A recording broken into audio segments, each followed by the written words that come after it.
The Helios Empire was enveloped in a haze, from which merciless undead attacked, destroying everything in their path. People did not know where to hide from the crowd of dead people. They crawled into every corner and found them. And against the powerful warriors of the Empire came the Demon Kings and the Death Knight, who were no less powerful. Our hero, the Death Knight, took on the Empire's most powerful swordsman, Eos. They fought on equal terms, but Eos felt like his legs were barely holding him up. However, he was able to reach the Death Knight's head and split the headgear. After this, our hero grabbed his head, and the world around him began to swim and sway. All this time, he was under the all-pervasive control of the arch-lich. But now his mind has cleared up, and with it his anger at the one who took away everything that was most important to him with his own hands. Of course, it's not the city that they are destroying right now, it's something more valuable. When our hero raised his head, he saw fire everywhere. The arch-lich brought this damned empire to its knees with his own strength. There is an old saying that the longer the wait, the sweeter the revenge. Ultimately, the arch-lich achieved what he had planned 1,000 years ago. The ruler of the empire, Howard Adele Light, called him a disgusting monster, but for a hellish creature, this is a compliment.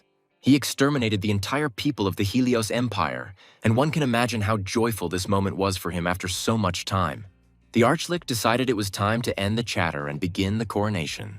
To be called an emperor is hardly an exaggeration. The Demon Kings and the Death Knight did a great job. All that was left for them to do was to bring the imperial crown to their patron. This honor was bestowed upon the Death Knight, who had made the greatest contribution to bringing the arch-lich to this point. He will receive nothing for this because he is a slave, and therefore, serving the master is the greatest reward possible. Our hero didn't bring the crown, he threw it up, which distracted the attention of those around him, after which he cut it down, at the same time attacking his master. The arch-lich barely managed to defend himself, but the Death Knight managed to wound him. The Demon Kings immediately responded to the treacherous attack. The arch-lich does not understand what his slave is doing because he did not give the order. Moreover, our hero is his strongest warrior, who was able to wound the master despite the fact that he had protection. But the Death Knight no longer needs commands. He acts according to his own will, and at this moment he wishes to kill the enslaver. The arch-lich was sure that he had completely erased our hero's consciousness, but in reality he never disappeared. All this time he was watching, locked in his own body. Our hero is his greatest creation.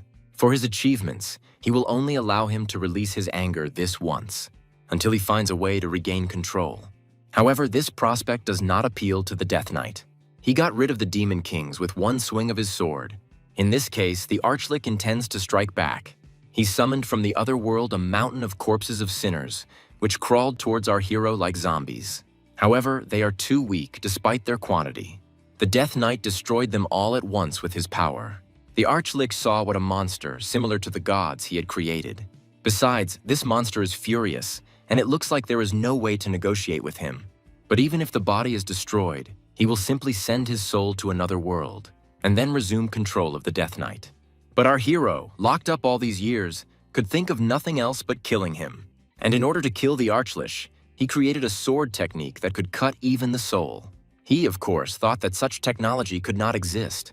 However, I didn't want to take any risks, so I tried to dodge. But our hero is quite skilled, so he was able to hit the target. The arch-lich screamed in agony.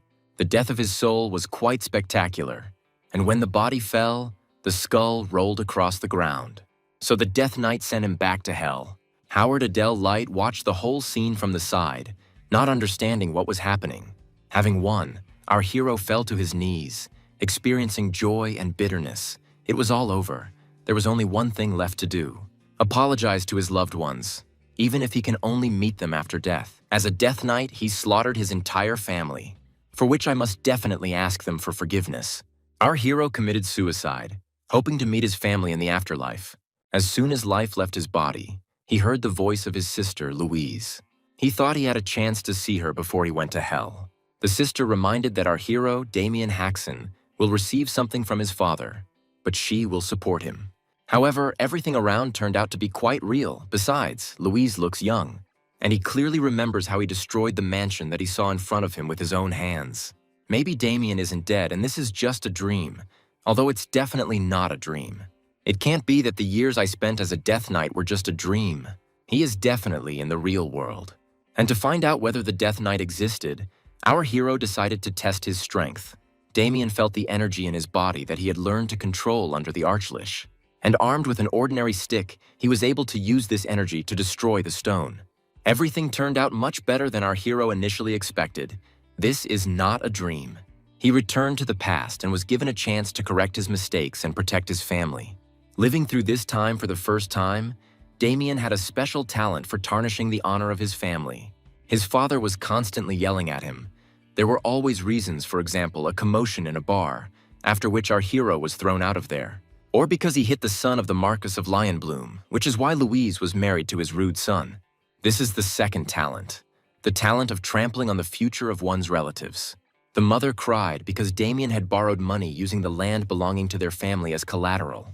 This is the third talent, the talent of getting rid of their property. As a result, because of these talents, his father could not stand it and kicked him out of the house.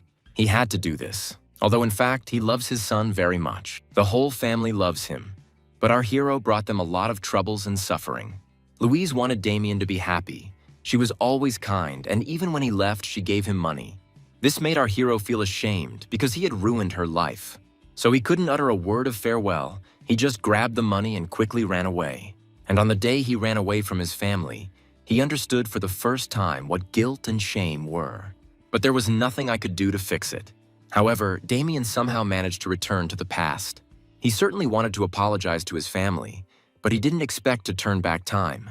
It is possible that this is some kind of divine miracle. His body is weak, so he won't be able to use such powerful techniques as in the body of a Death Knight. That technique with the stick, that technique, increases the effect of the blow many times over. He received it after killing a knight nicknamed the Destroyer of the castle walls. His thoughts were interrupted by a servant who came to call him into the house. A lot of time has passed. Damien no longer remembers the names of many people.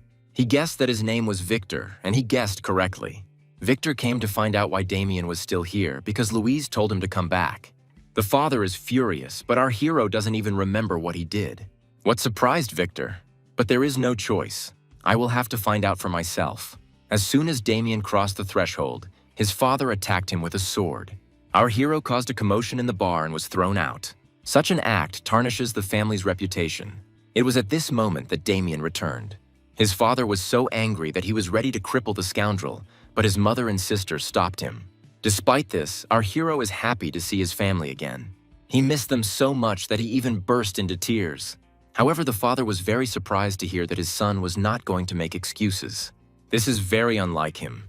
Usually Damien always plays on pity with his excuses, and he knows it, but hearing it directly from his father is painful. Our hero's mistakes have tarnished the honor of Viscount Haxon. They happened solely through his fault. There is no room for excuses here. But despite such serious talk, the father is not going to let this go unpunished. Damien sincerely apologized and promised to make amends. He will correct the mistakes he made, and upon his return, he will receive a fitting punishment. His whole family was surprised, but his father couldn't find the words to respond. He even thought that he had hit him on the head too hard. Our hero went to the trading city, Landwork. Victor took him to the bar where he had earlier had an altercation. The servant is worried, because there are rumors that the syndicate itself supports them. But our hero went anyway, and if Victor is scared, then let him return to the mansion. Damien asked him not to worry, because he was not going to do anything, just apologize sincerely. And indeed, everything will be fine if everything goes smoothly. Our hero doesn't know how he returned to the past, but it looks like God gave him a second chance, and he can't hurt his family again. Our hero intends to correct the mistakes of the past one by one. However, the bouncers are not very happy to see him, as they asked him not to be seen. Damien doesn't remember them well since many years have passed, but they seem strangely familiar. He said that he wanted to offer a sincere apology to the owner of the establishment. The bouncers laughed. They didn't expect such dignified behavior from an aristocrat so suddenly.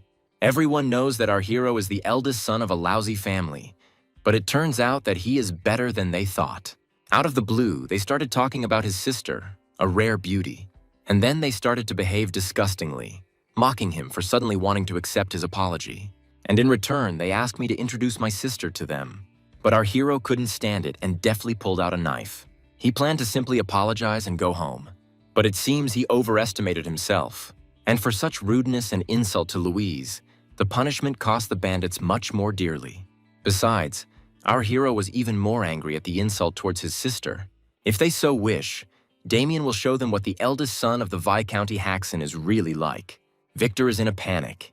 He thought that his master would sort everything out, and it won't make things 100 times worse. The brawl also attracted many curious spectators who wanted to watch.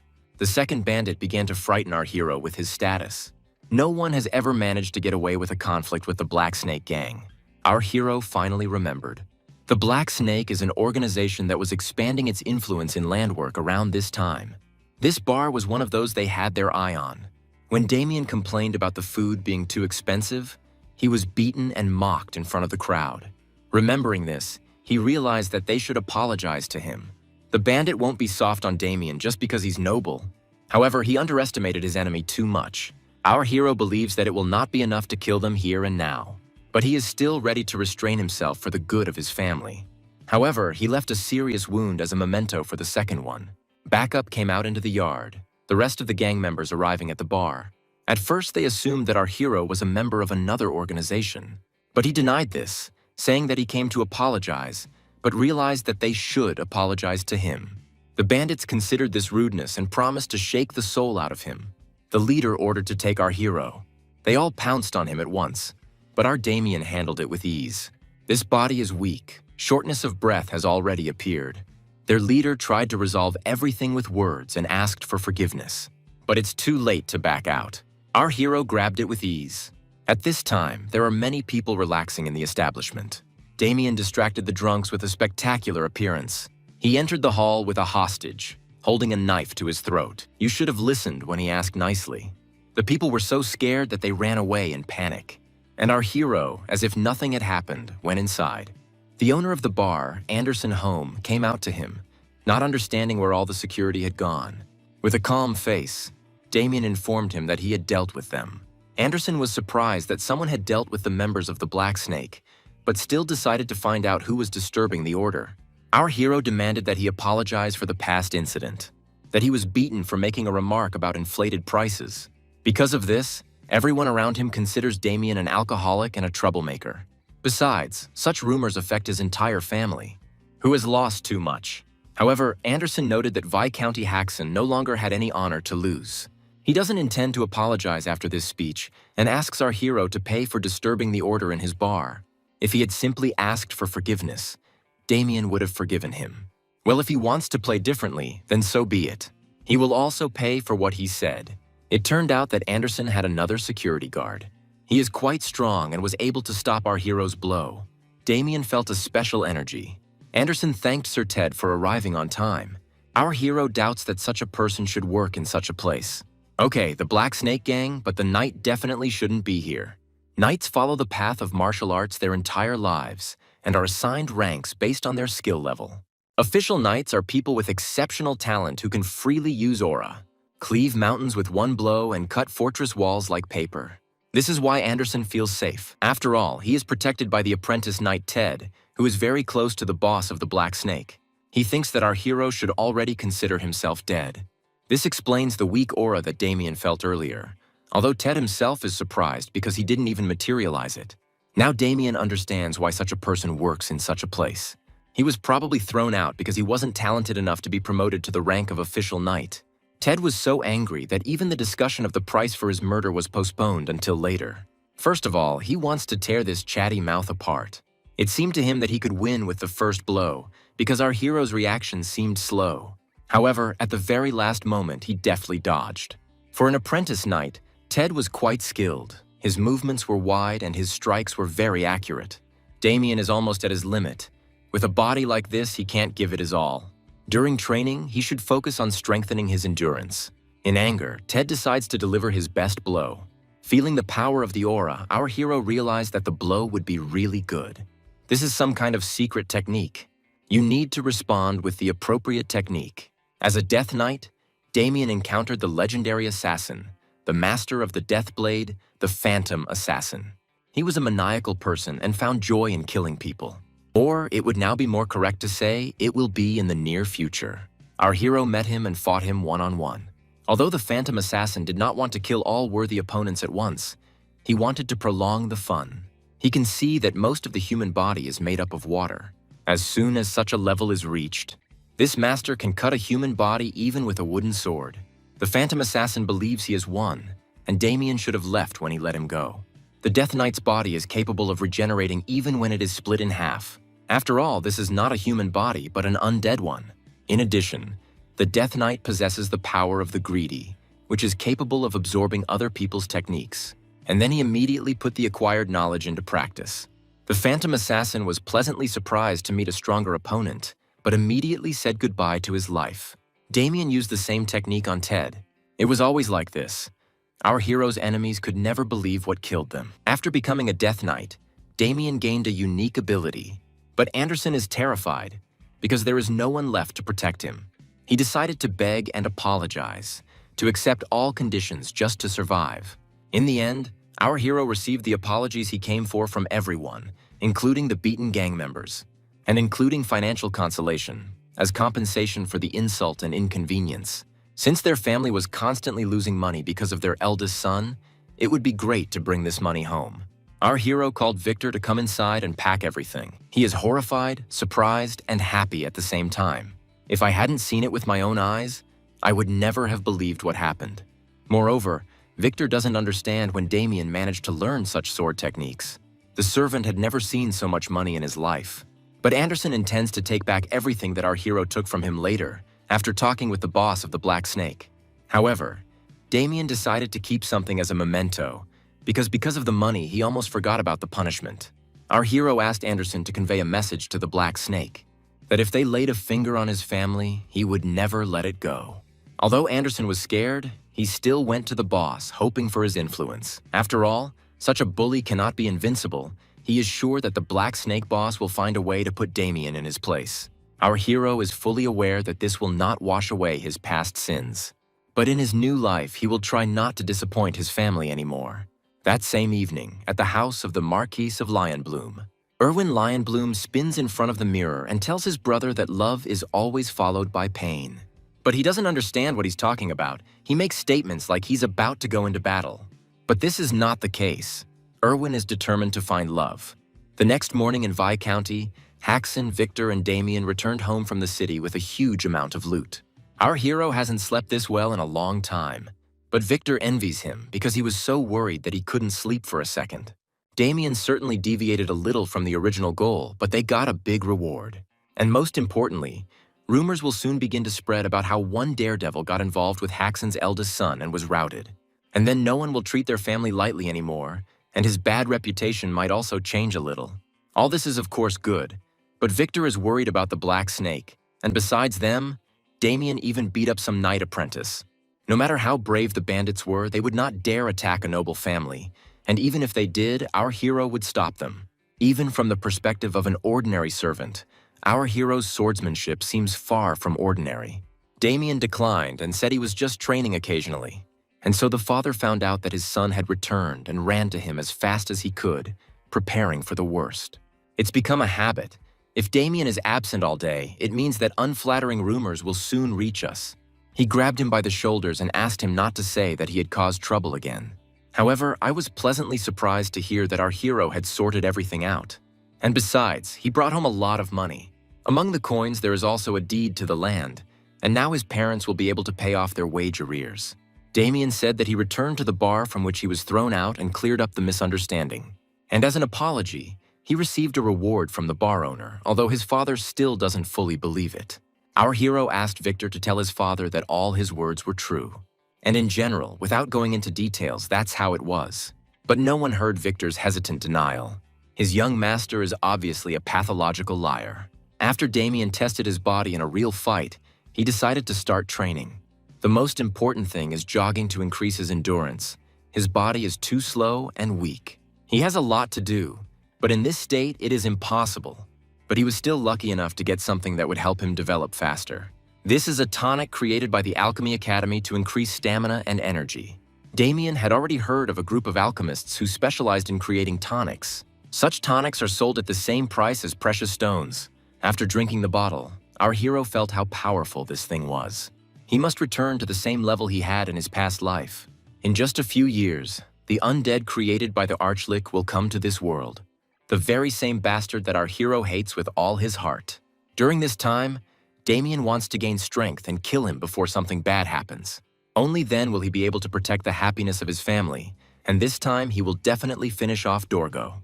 At night in Landwork, in the shelter of the Black Snake, they drag the defeated knight apprentice to the boss, who is now useless to them.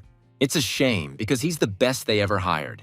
But despite this, the Black Snake's boss, Cedric Walker, did not send him for treatment, but simply ordered him to be thrown out.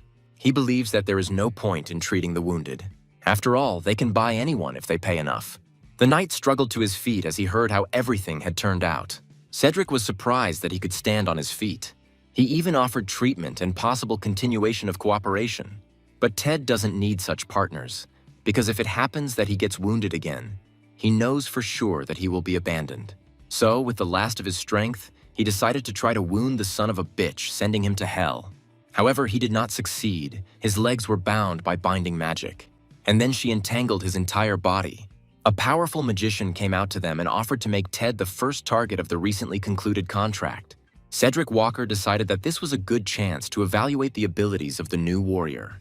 The magician began to read the spells, after which the magic enveloping Ted began to take some form. She turned into worms with a huge mouth and teeth, which began to destroy their victim entirely, even the bones. At the end, one leg fell to the floor. This sight was disgusting to everyone present, and the boss asked them to try to do it more carefully next time. However, he hired this magician because of Damien, who damaged the reputation of their gang. And since he is from the nobility, it is not easy to deal with him directly. The boss ordered to make sure that our hero suffers, and the worse things get for him, the higher the payment. But for now, it's only an advance. The magician accepted the money and asked to rely on him. The next day, our hero decided to train his strength. He built himself a barbell from what he found. The supplement I took earlier is very effective. My endurance has increased dramatically over the last few days. Although it's strange that nothing happened during these days, Damien was expecting the Black Snake right after the story in the bar. As soon as he thought about this, he heard someone watching him in the bushes. He immediately rushed into attack. However, it turned out to be only his younger brother Abel. Abel noticed that his older brother had become much stronger since the last time they saw each other. True, our hero's last meeting with him was a little different. He apologized for hurting him and offered him his hand to help him up. However, Abel did not come for an apology. He heard from his father that Damien had been asked for forgiveness at the bar, but he also heard that there was a fight in which many people were injured. His older brother could not possibly emerge victorious from it, which means he is deceiving the whole family.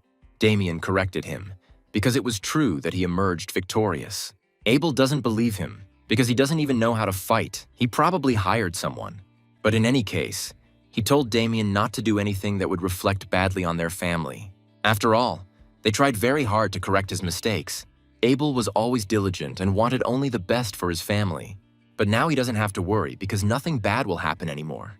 This moment was interrupted by Victor, clearly in a panic and with bad news. The brothers immediately ran to their father's office. They saw the upset and frightened faces of their parents. Erwin Lionbloom came to them and sat and talked about what happened at the banquet. He apologized for coming so suddenly, but he couldn't really do anything when his father found out about everything. Our hero doesn't really remember the order of events, but it looks like he's already done something wrong with Erwin.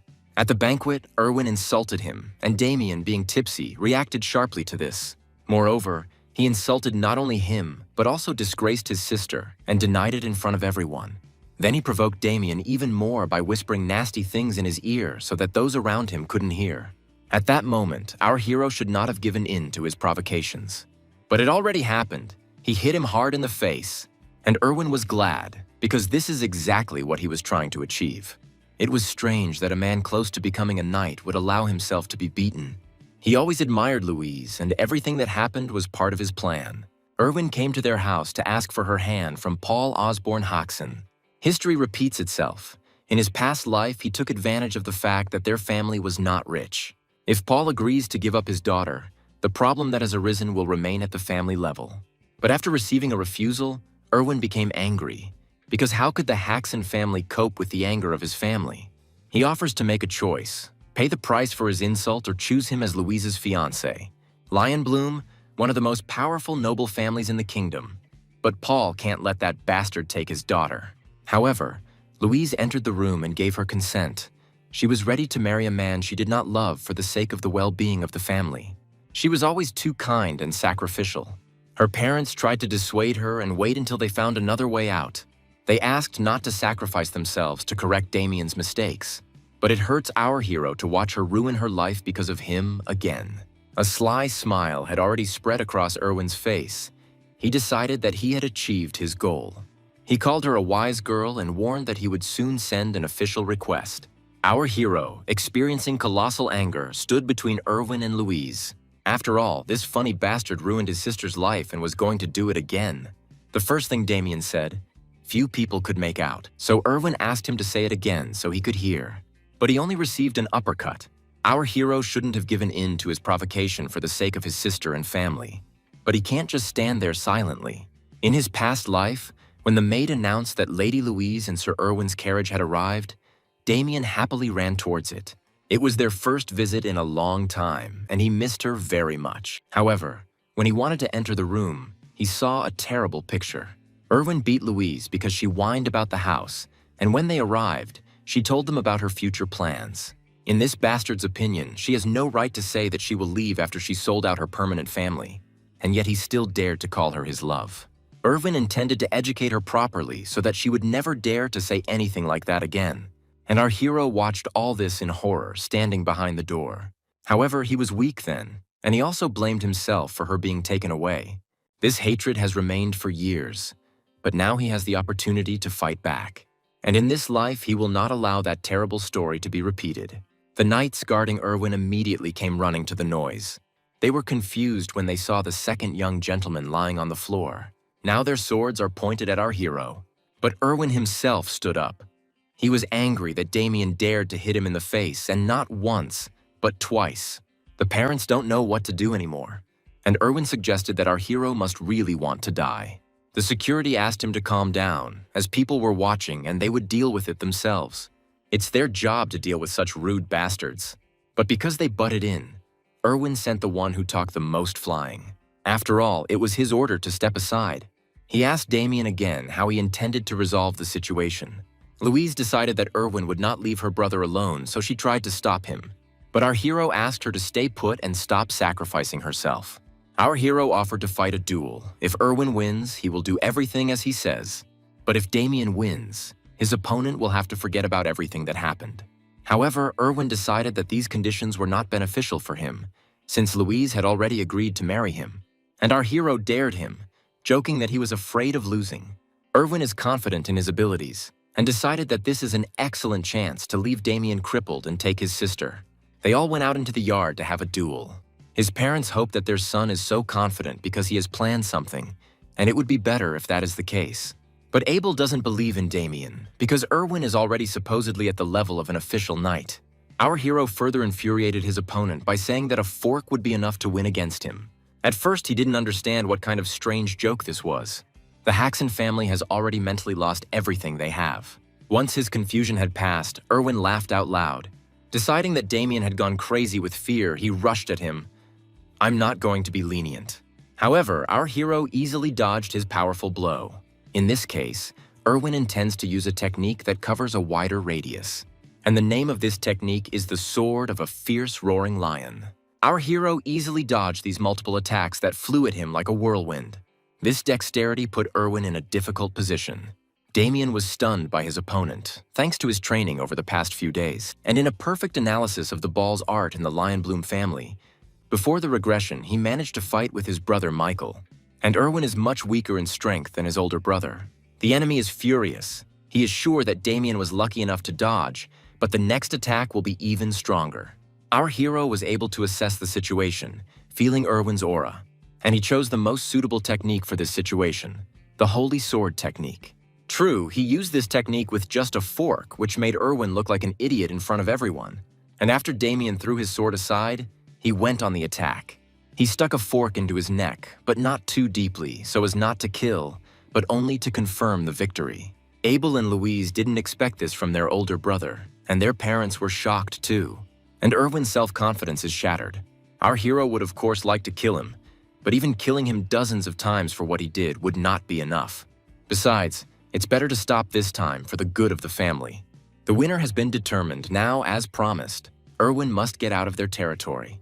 The next morning, the whole family had breakfast at the large dining table. Our hero left first, hurrying to his morning training. After he left, the awkward silence was broken by his mother, who asked if his father was going to talk to him.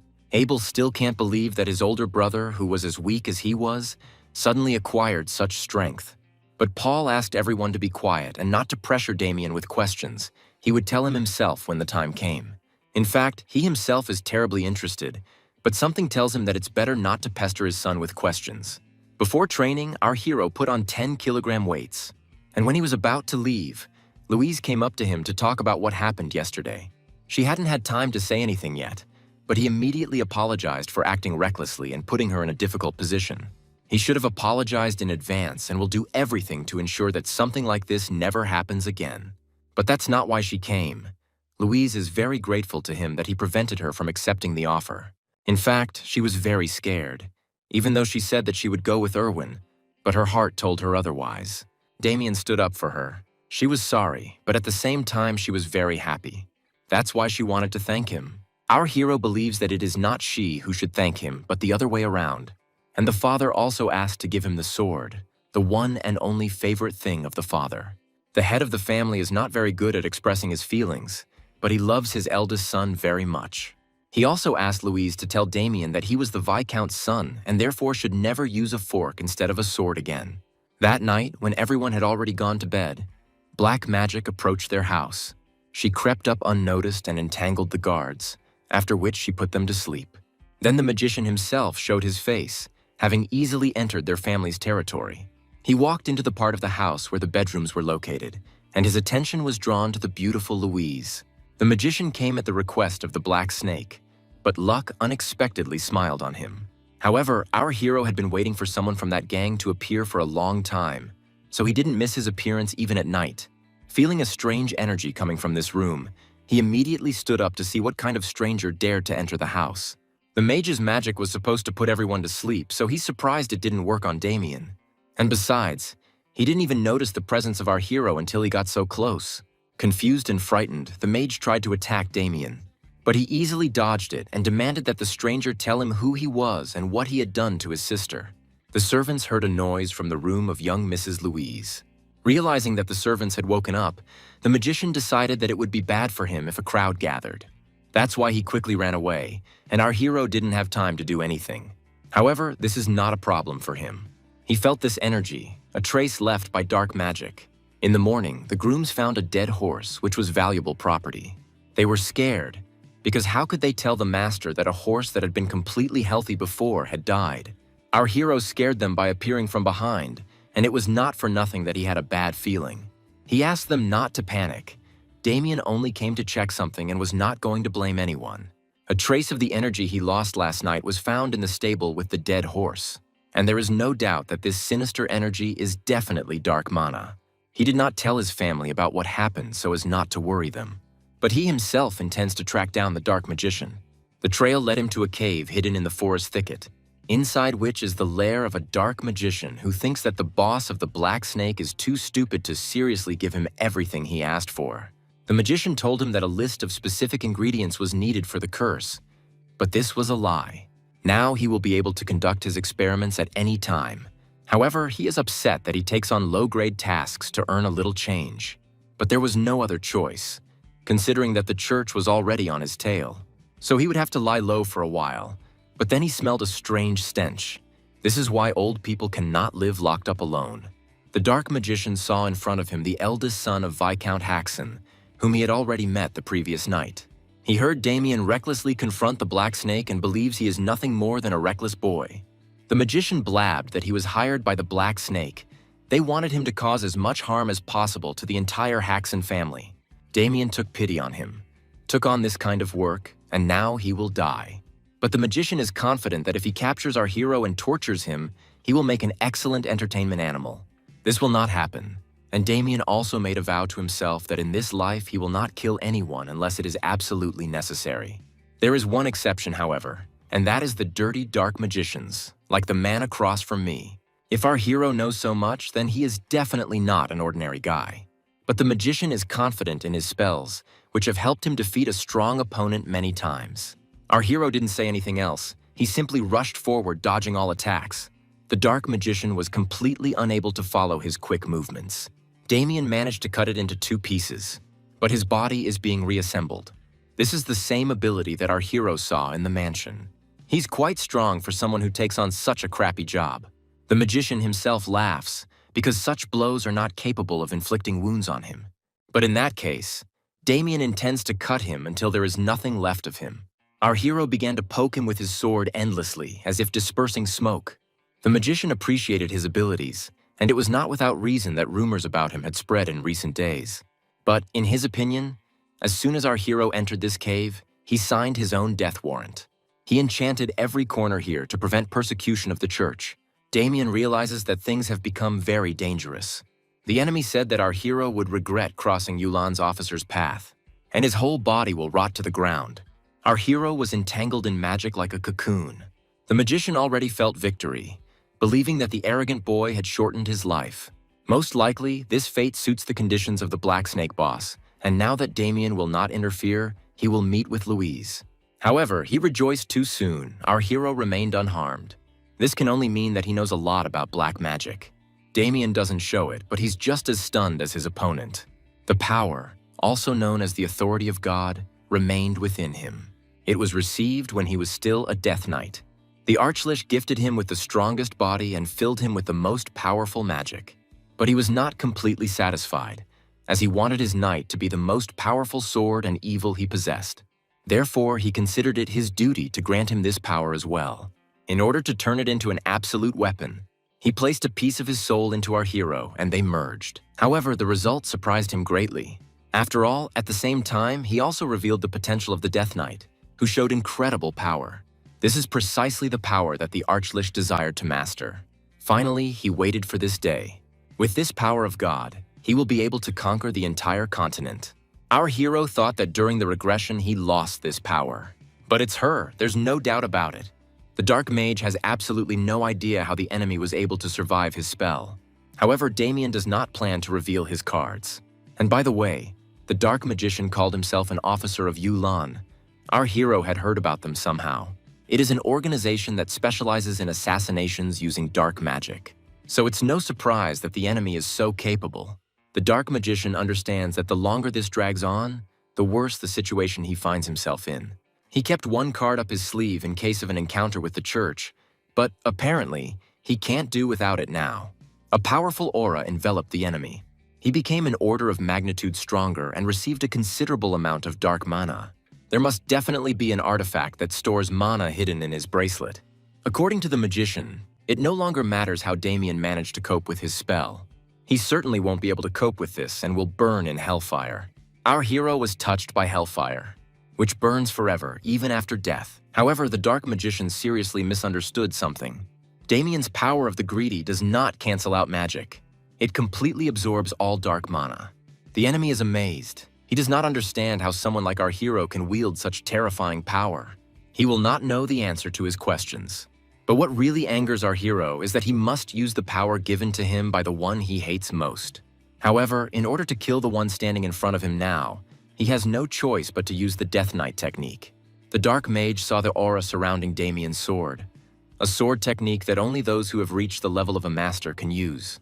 At this moment, the enemy tried to stop our hero and try to negotiate, but it was too late. Even the ability he had previously used against physical attacks wouldn't save him from this blow. After all, the aura covering the sword is capable of cutting through the soul. The technique is called the soul-tearing cut.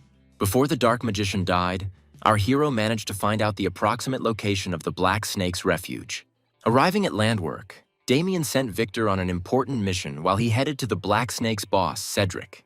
He was absolutely confident in his strength. But when he returned after dinner with the governor of Landwork, he saw his people on the ground. He realized that everything would not go as smoothly as he thought. Damien had done this all by himself. His subordinate said that this was definitely the eldest son of the Haxon family, at least that's the name he gave. Cedric had heard rumors that he was a worthless son of a viscount, but he never thought he was so capable. Then he realized that the dark magician had most likely already been killed. He can't cope on his own, he definitely needs help, and he quickly ran for it. Bandits who specialize in items made of magic decided to stop him using their own methods. See if he can block their attack. The orb at the end of the staff contains a reserve of fire mana that can be released by the wielder of the staff. At first, the enemy laughed, thinking that Damien was trying to stop their flames with his sword. But this is a secret movement, the revelation of an endless thunder shadow, which creates a vortex and changes the direction of attacks of this type. Thus, this powerful flame flew back to the bandits. They won't be able to take part in this mess anymore. Now it's time to find out who this so-called Black Snake boss is. But as soon as our hero defeated all the bandits, another enemy appeared. For some reason, a knight attacked him, and a pretty strong one at that. His aura is so dense that it tingles the skin. He wondered who the bastard who had caused the disturbance was and came to investigate. But it turned out to be a young, self-confident guy. If his energy is at this level, then he is most likely an official knight. People are starting to worry about this situation in the very center of the city. Knights and even soldiers responsible for maintaining public order gathered around our hero. Then, no doubt, the city's governor, Sebastian Baker, came to the criminal's defense. In the end, Damien was found guilty, and the governor will ensure that he receives the punishment he deserves. However, our hero decided to ask why he was going to punish him. The governor pretends that Boss Cedric is a respectable businessman, although he knows the truth, and Damien attempted to kill him. In addition, he attacked his company and killed dozens of his innocent workers, although the townspeople themselves understand that this is not true. No matter how ruthless Damien is, Cedric is confident that he will not dare touch a man under the governor's protection. Our hero guessed that the Black Snake's boss might have some connections within the city administration. After this, Damien openly mocked the governor for calling this piece of trash a good businessman. He promised that if he immediately asked for forgiveness, he might generously reduce his sentence. The governor tried to be lenient, considering that he was only a young man, but Damien left him no choice. He ordered Sir Robert to apprehend the criminal. Robert is a knight guarding this city. He suggested that Damien lay down his arms and not resist the arrest. Despite everything that has happened, he does not see a single trace of fear in the eyes of our hero. But Damien is not a fool, he is just confident in himself. Even though he told him so, given his current level, fighting the knight won't be that easy. At the moment, all he has to do is buy time. Robert hit with his fist. Damien tried to fend it off as best he could. However, he still got it. For just a moment, he looked back to see if the person he was waiting for had arrived. But the enemy is very fast. Looking around is equal to death. Finally, the man Damien was waiting for arrived and saved him. This woman effortlessly repelled the knight's attack with her bare hands. The governor and the Black Snake boss are shocked by what happened. Robert, assuming that Damien had a partner, asked her to identify herself. As soon as the woman removed her hood, there was no longer any need to introduce herself. Victor brought a church paladin with him. Made it at the last moment. Cedric tensed up when he learned that the church was involved in the situation, because it will be bad for him if they already know that he made a deal with the dark magician. Our hero waited for Victor for a very long time, but he completed his task. Although he is an ordinary servant, he is able to carry out such orders. A few hours ago, Damien gave him a bag with the dark mage's head, a diary, and several of his grimoires.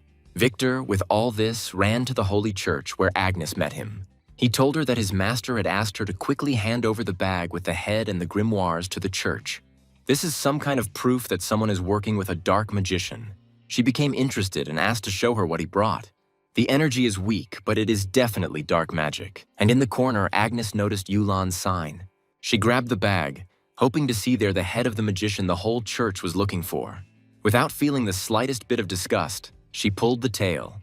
Of course, Victor found this sight extremely unpleasant. She finally holds the head of one of the Yulin leaders, Ajito, in her hands, and wishes to meet the master who sent her the head. And finally, having seen him in person, she reported that she had received the evidence sent and the church would deal with it. Our hero has no intention of standing in their way. The church is free to do whatever it sees fit. A church paladin arrived at the scene. Everything is going exactly as our hero planned. Holy Church, they live their lives in service to God. They are infinitely merciful and generous to the common people.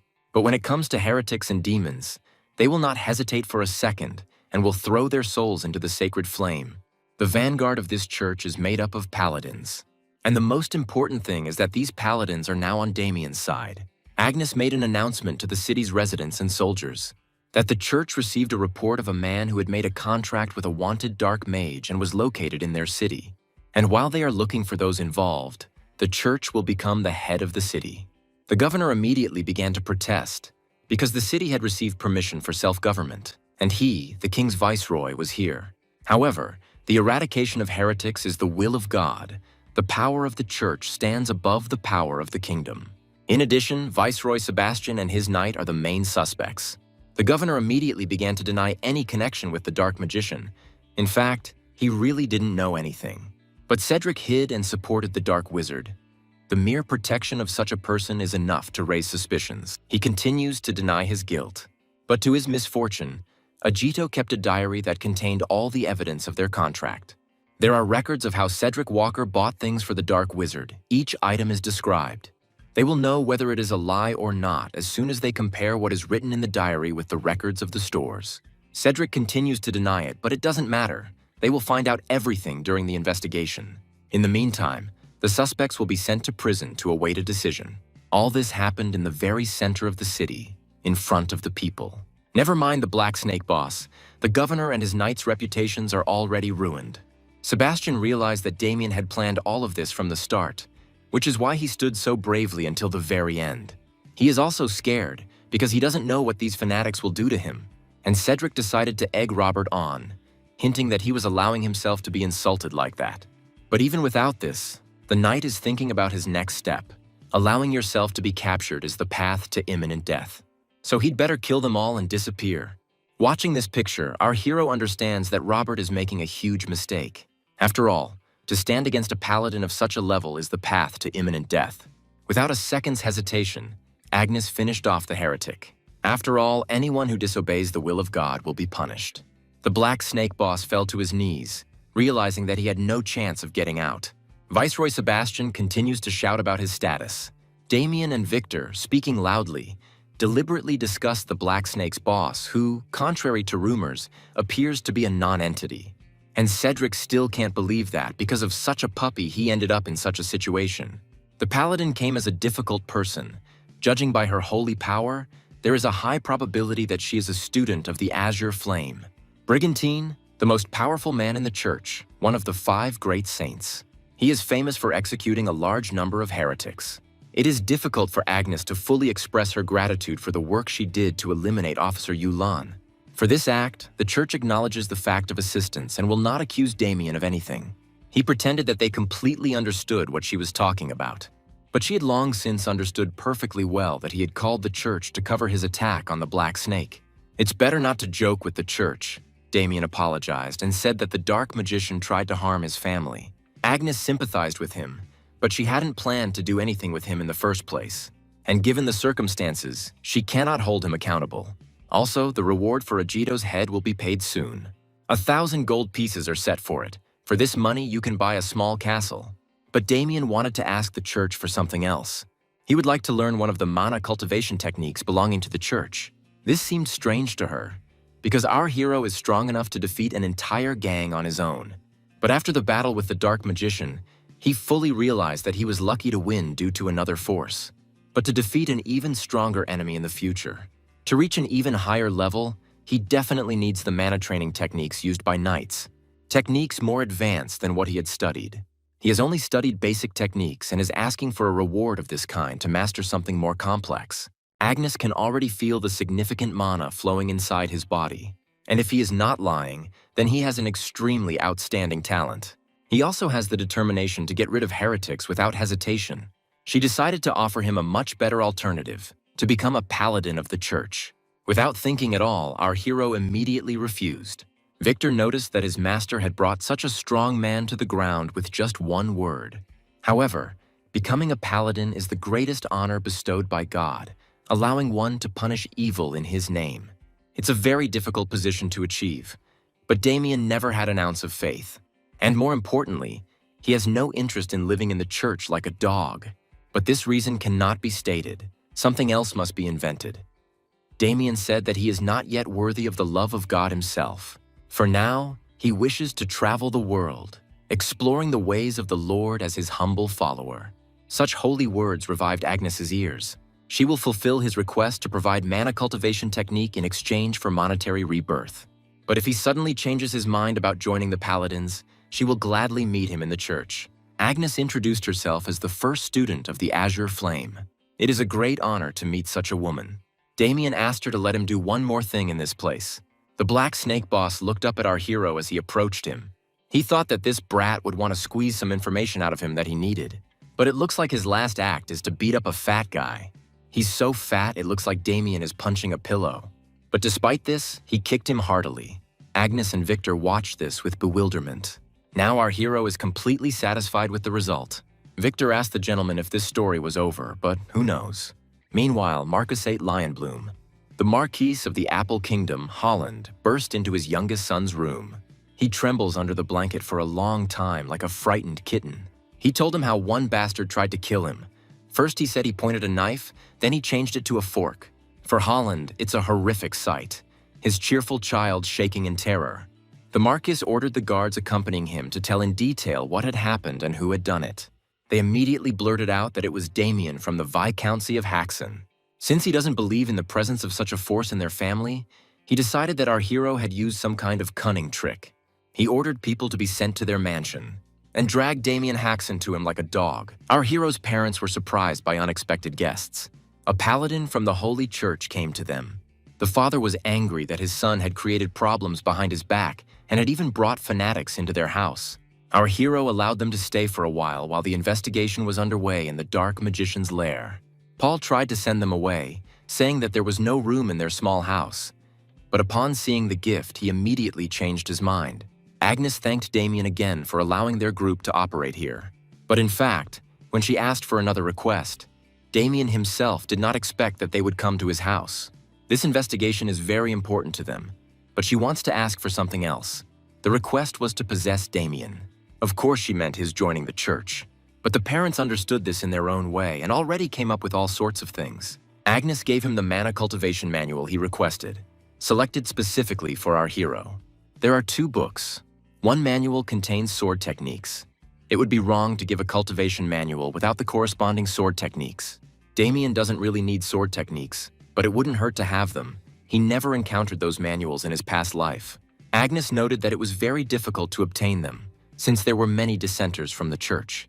She started telling him a story about how hard it had been for her, pressuring him to know how much she had done for him. And then she asked to reconsider the question of becoming a paladin. But our hero removed his hand and apologized.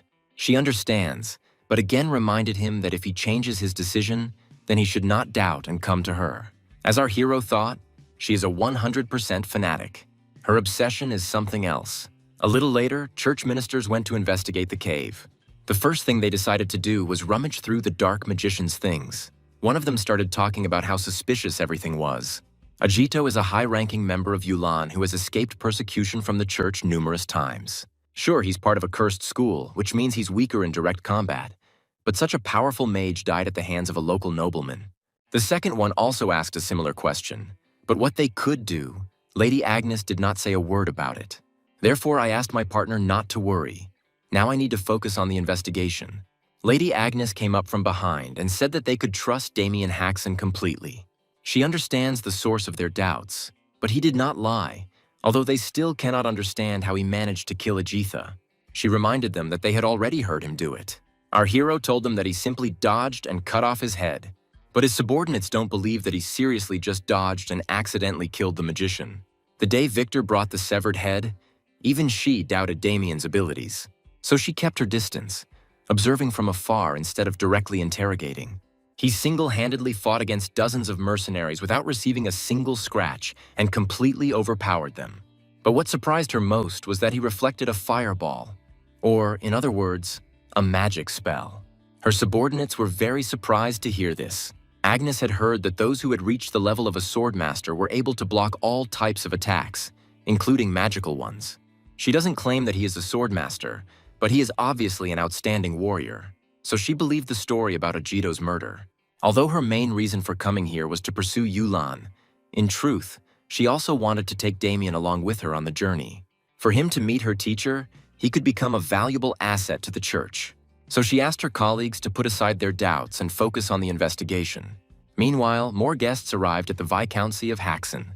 These are several knights from the Lionbloom house who have arrived for our hero as ordered. They are so pampered that some of them can't even recognize the smell of cow dung. Such discussions began to irritate their leader, so he shut them up. Official Knight Garrick. They are almost at the very gates of the mansion. He arrogantly believes that it will be easy for him to complete the task and catch our hero. But Garrick thinks that this is not enough to compensate for the shame experienced by young Master Irwin and the Marquise. An old man walked past and didn't pay any attention to them, which made Garrick angry.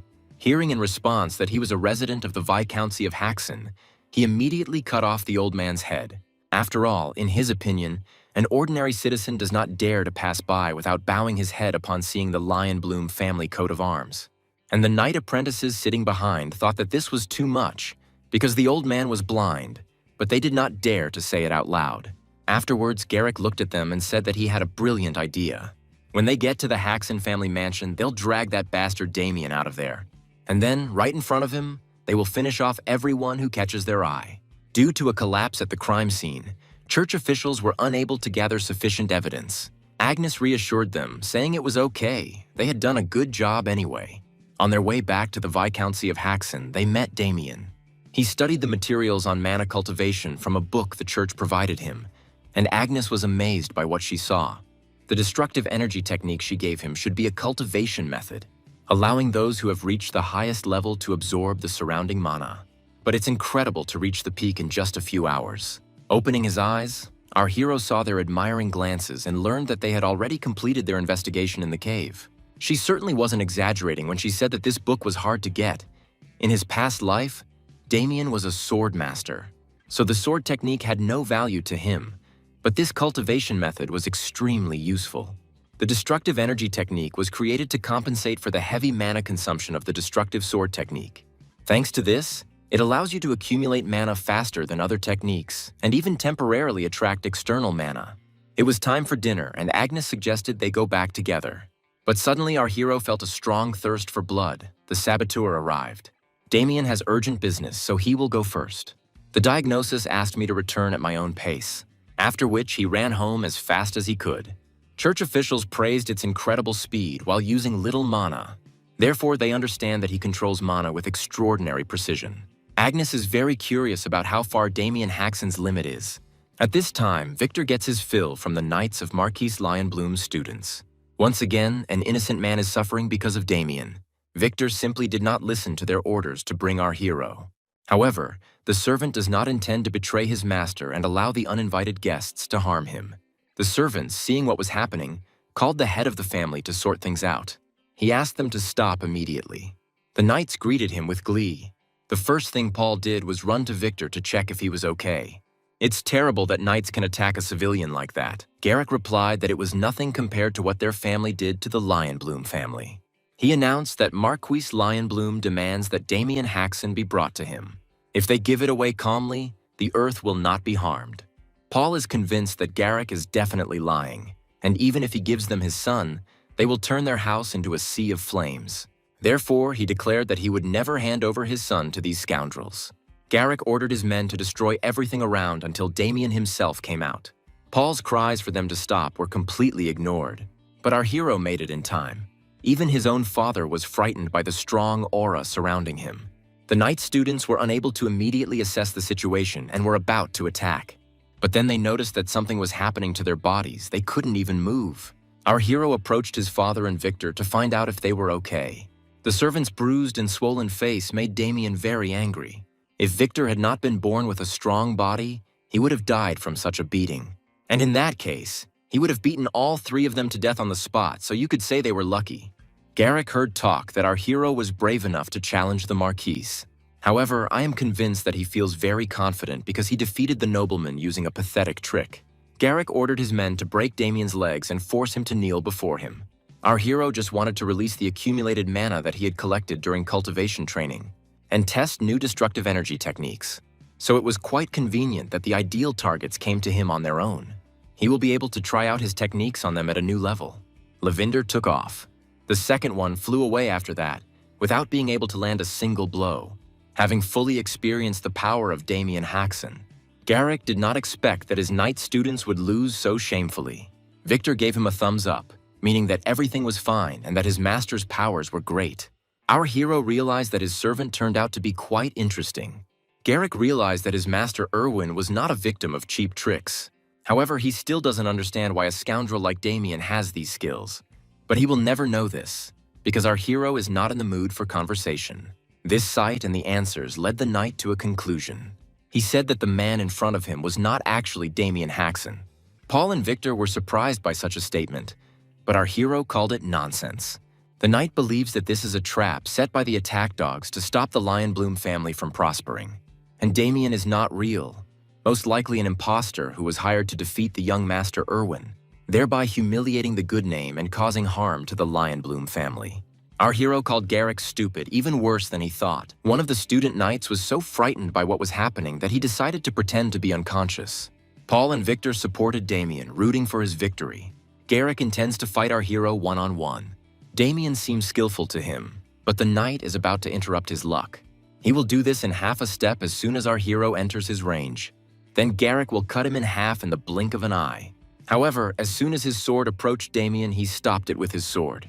As expected from Lionbloom, they sent a full-fledged knight this time. Garrick decided to jump back to avoid other possible surprises. He can't believe that Damien managed to parry his blow. Assuming it was a simple coincidence, he tried to attack again.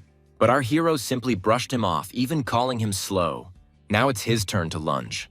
The official knight barely managed to defend himself. He was completely unable to see the enemy's attack. But our hero didn't lose his composure and immediately knocked him down with a kick. Garrick's problem must be that he greatly underestimated his opponent. Instead of giving it his all, he was constantly shocked by Damien's every move. Our hero dedicated this blow to Victor. Garrick can barely stand on his feet. He continues to attribute all of Damien's hits to luck. Garrick used the ultimate technique, the mighty sword of lion speed. Our hero was not at all afraid and did not retreat. The technology is loud, of course, but that's all. Damien keeps his oath not to kill anyone in this life, but he seriously maims. Now Knight Garrick will definitely not be able to continue the battle. After all, he no longer has a hand for this. Victor is glad that his master won, but his father's emotions are mixed. After all, Damien is quite terrifying in battle. Using fire magic, Garrick managed to stop the bleeding. But when he saw the blade in front of his face, he panicked, and he began to beg for mercy, even though he didn't know who was standing in front of him. Our hero again said that he was Damien Haxon, and he should have begged for mercy earlier. He dared to mess with his family and made the ugly servant even uglier. Garrick started whining, said that he was sorry for what happened, and asked to accept his apology. However, it seems he still doesn't understand who he should apologize to. Victor and Paul came closer. They feel a wild desire to finish off this bastard. By the way, they didn't restrain their desires. Although Victor is not completely satisfied, he would like to continue. However, Damien decided that it was enough, because if they overdid it, they could die. Although he almost agreed to cut off another limb, his father intervened. Garrick again continued to apologize and beg for forgiveness, now in front of Paul. However, one apology cannot make up for everything, because if his eldest son had not been strong enough, they would have already destroyed the entire territory, and he himself would have been dragged off to the home of the Marquis family, where he would probably have been subjected to terrible torture. Garrick was already banging his head on the ground, begging for forgiveness, and the floor felt satisfaction from such a sight. After all, victory over the knights who attacked their territory makes their family a little stronger and prouder. Damien didn't plan to kill them, because then their relationship with the Lionbloom family would completely fall apart. If he were alone, he would fight them without hesitation. But for the sake of his family, he must restrain himself. However, if you just let them go, they will definitely come for revenge soon. Agnes finally reached the mansion. She hurried, worried that something terrible would happen. Our hero realized that in this situation too, she could be useful. He told her the whole story, after which, I didn't even have to ask her. She offered to help herself. Thanks to the Haxon family, one of Yulan's officers was successfully killed. In this regard, the church can enter into an alliance with them. And in this case, their family will be able to avoid the resulting crisis. Damien bribed Agnes to do it for him. Initially, when he told her the backstory, this is exactly what he was counting on, the protection of the church. He told the knights to report this to Marquis Lionbloom. Tell them that the Haxon family is now under the protection of the church. If they try to attack their family and servants again, He will feel the wrath of the church and their paladins. The frightened knights ran away as quickly as possible with their tails between their legs. Now their family can finally breathe a sigh of relief. But Paul isn't so sure about it. He believes that they need to figure out how to proceed. A family meeting needs to be held, the main theme of which will be the feud with the Lionbloom family. Abel doesn't really understand why this is necessary, because now their family is under the protection of the church. However, the fact is that they cannot hope for full-fledged intervention from the church. The church is not deeply involved in the affairs of the nobility, and the Marquise's power does not rest entirely on their military might alone. If they wanted, they could destroy a small noble family like theirs in many ways. Right now they have two options: either pay up or enter into a protective pact with another family. But Agnes decided to offer another way out. Sir Damien Haxon could become a paladin. Our hero didn't expect her to throw away this card right now. He voiced his reluctance in front of everyone. Since Damien is unwilling, his father said that this option will not be considered. For some reason, this made Abel very angry. It was as if our hero was being indulged. After all, if he becomes a paladin, all these troubles will end. Abel suggests that his father simply give the order. Then they won't even see Damien, who always brings trouble much. After all, it all started because of him, and he is sure that Damien should pay for it entirely. However, Abel probably felt his father's anger for the first time. He felt uneasy, although he didn't move from the spot. Abel is right that Damien provoked the conflict, but the blame does not lie entirely with him. After all, the Marquis's second son had lustful intentions towards Louise. If not, he would have done something else nasty. In fact, Damien protected Louise from the plans of the Marquis's second son instead of her helpless father. Therefore, no one should condemn our hero for this. He tried hard and spoke out against those who insulted their family and paid them back according to their deserts. Damien never thought his father would take it that way. He even felt awkward, but he had to do it. Paul will take care of this problem in the future, because he doesn't want his son to decide everything on his own. The butler intervened in their conversation, asking for forgiveness for disturbing them. A man from the Gold Pixie Duchy arrived to see them. Young Master Damien had borrowed money using the family's wheat fields as collateral, and the payment date was approaching. Our hero didn't know that he had already done this. The happy family idyll didn't last long. We need to deal with the new consequences of that stupid idiot from the past life. Damien hardly remembers this man, the manager of the Western branch, Olin Demish. He came because the time had come to pay off the debt they had agreed upon. Damien didn't plan to take any large sum, but he skillfully manipulated him and persuaded him to go further. He had already cursed his past self, and why bother handing over the documents for his family's land at all? But upon learning the amount, plus interest, our hero was, to put it mildly, surprised. It was so long ago that he doesn't even remember why he took that money, but it's clear that his family definitely doesn't have that kind of money now. At this rate, his entire family will be thrown out onto the street. If he doesn't pay today, the land will be transferred to their banking organization. Olin can't do anything. Duke Gold Pixie ordered them to collect all the debts, regardless of who owed them, the nobility or the common people. He asked to bring the money, but Damien said that he was unable to prepare for the payment, after which Olin's face changed and he brazenly sat down on the sofa. He said that Damien should not have taken out the debt in the first place since he was so irresponsible. Well, in that case, Olin Demish is going to collect the debt using his own methods. He knew all along that our hero wouldn't be able to pay. He likes money, but most of all, he enjoys moments like these. He loves to watch arrogant nobles grovel before him, and he is eagerly awaiting to see what face young Mr. Haxon will show him. The mere imagination makes him shudder. While Damien deals with his guests, the family anxiously awaits news, especially the guys, but the girls peacefully drink tea and try to calm them down. Damien said that he would figure it out. Mother suggests trusting him and just waiting. However, before this, he solved problems with a sword, and fighting skills and negotiation skills are not the same thing. Father is afraid that he will start a fight here too. Overall, his guesses were not far from the truth. Olin expected that our hero would beg him, or at least simply leave defeated and humiliated. However, he did not tolerate the impudent behavior of his guard and knocked him out with one blow. The second one immediately pounced on our hero, drawing his sword. But Damien grabbed him by the neck with lightning speed, using the snakebite technique. By law, no one dares point a sword at a nobleman. It turns out that it was ordinary self-defense, nothing more. Olin was left completely unprotected, completely alone in front of the monster. He became truly scared as Damien approached. However, our hero is now ready to move on to negotiations. He asked his guest to relax his legs. Right now, unfortunately, he cannot pay him the amount he demands, but he suggested paying the debt in another way, which would certainly interest their master. It seemed like Olin didn't really have much of a choice. Of course, he agreed. The next day, Abel bitterly told his father that he was heartbroken because justice lost to cruelty. However, he asked him to stop and just cheer up his older brother before leaving. Although Paul agreed reluctantly, he's still worried about whether Damien's plan will work, and Lady Agnes is upset that their paths are already diverging. Our hero thanked her for everything she did for him. Their investigation is coming to an end, so tomorrow they will also leave the mansion. And at parting, like a true believer, she blessed his path. And again, she wanted to remind her that if Damien changes his mind, he can come to her. But he refused without letting her finish. After that, he immediately went to the carriage. Victor would accompany him on the way. The servant has already loaded the luggage. Olin's carriage is very spacious and comfortable. In addition, he will do everything to ensure that nothing causes them inconvenience during the trip.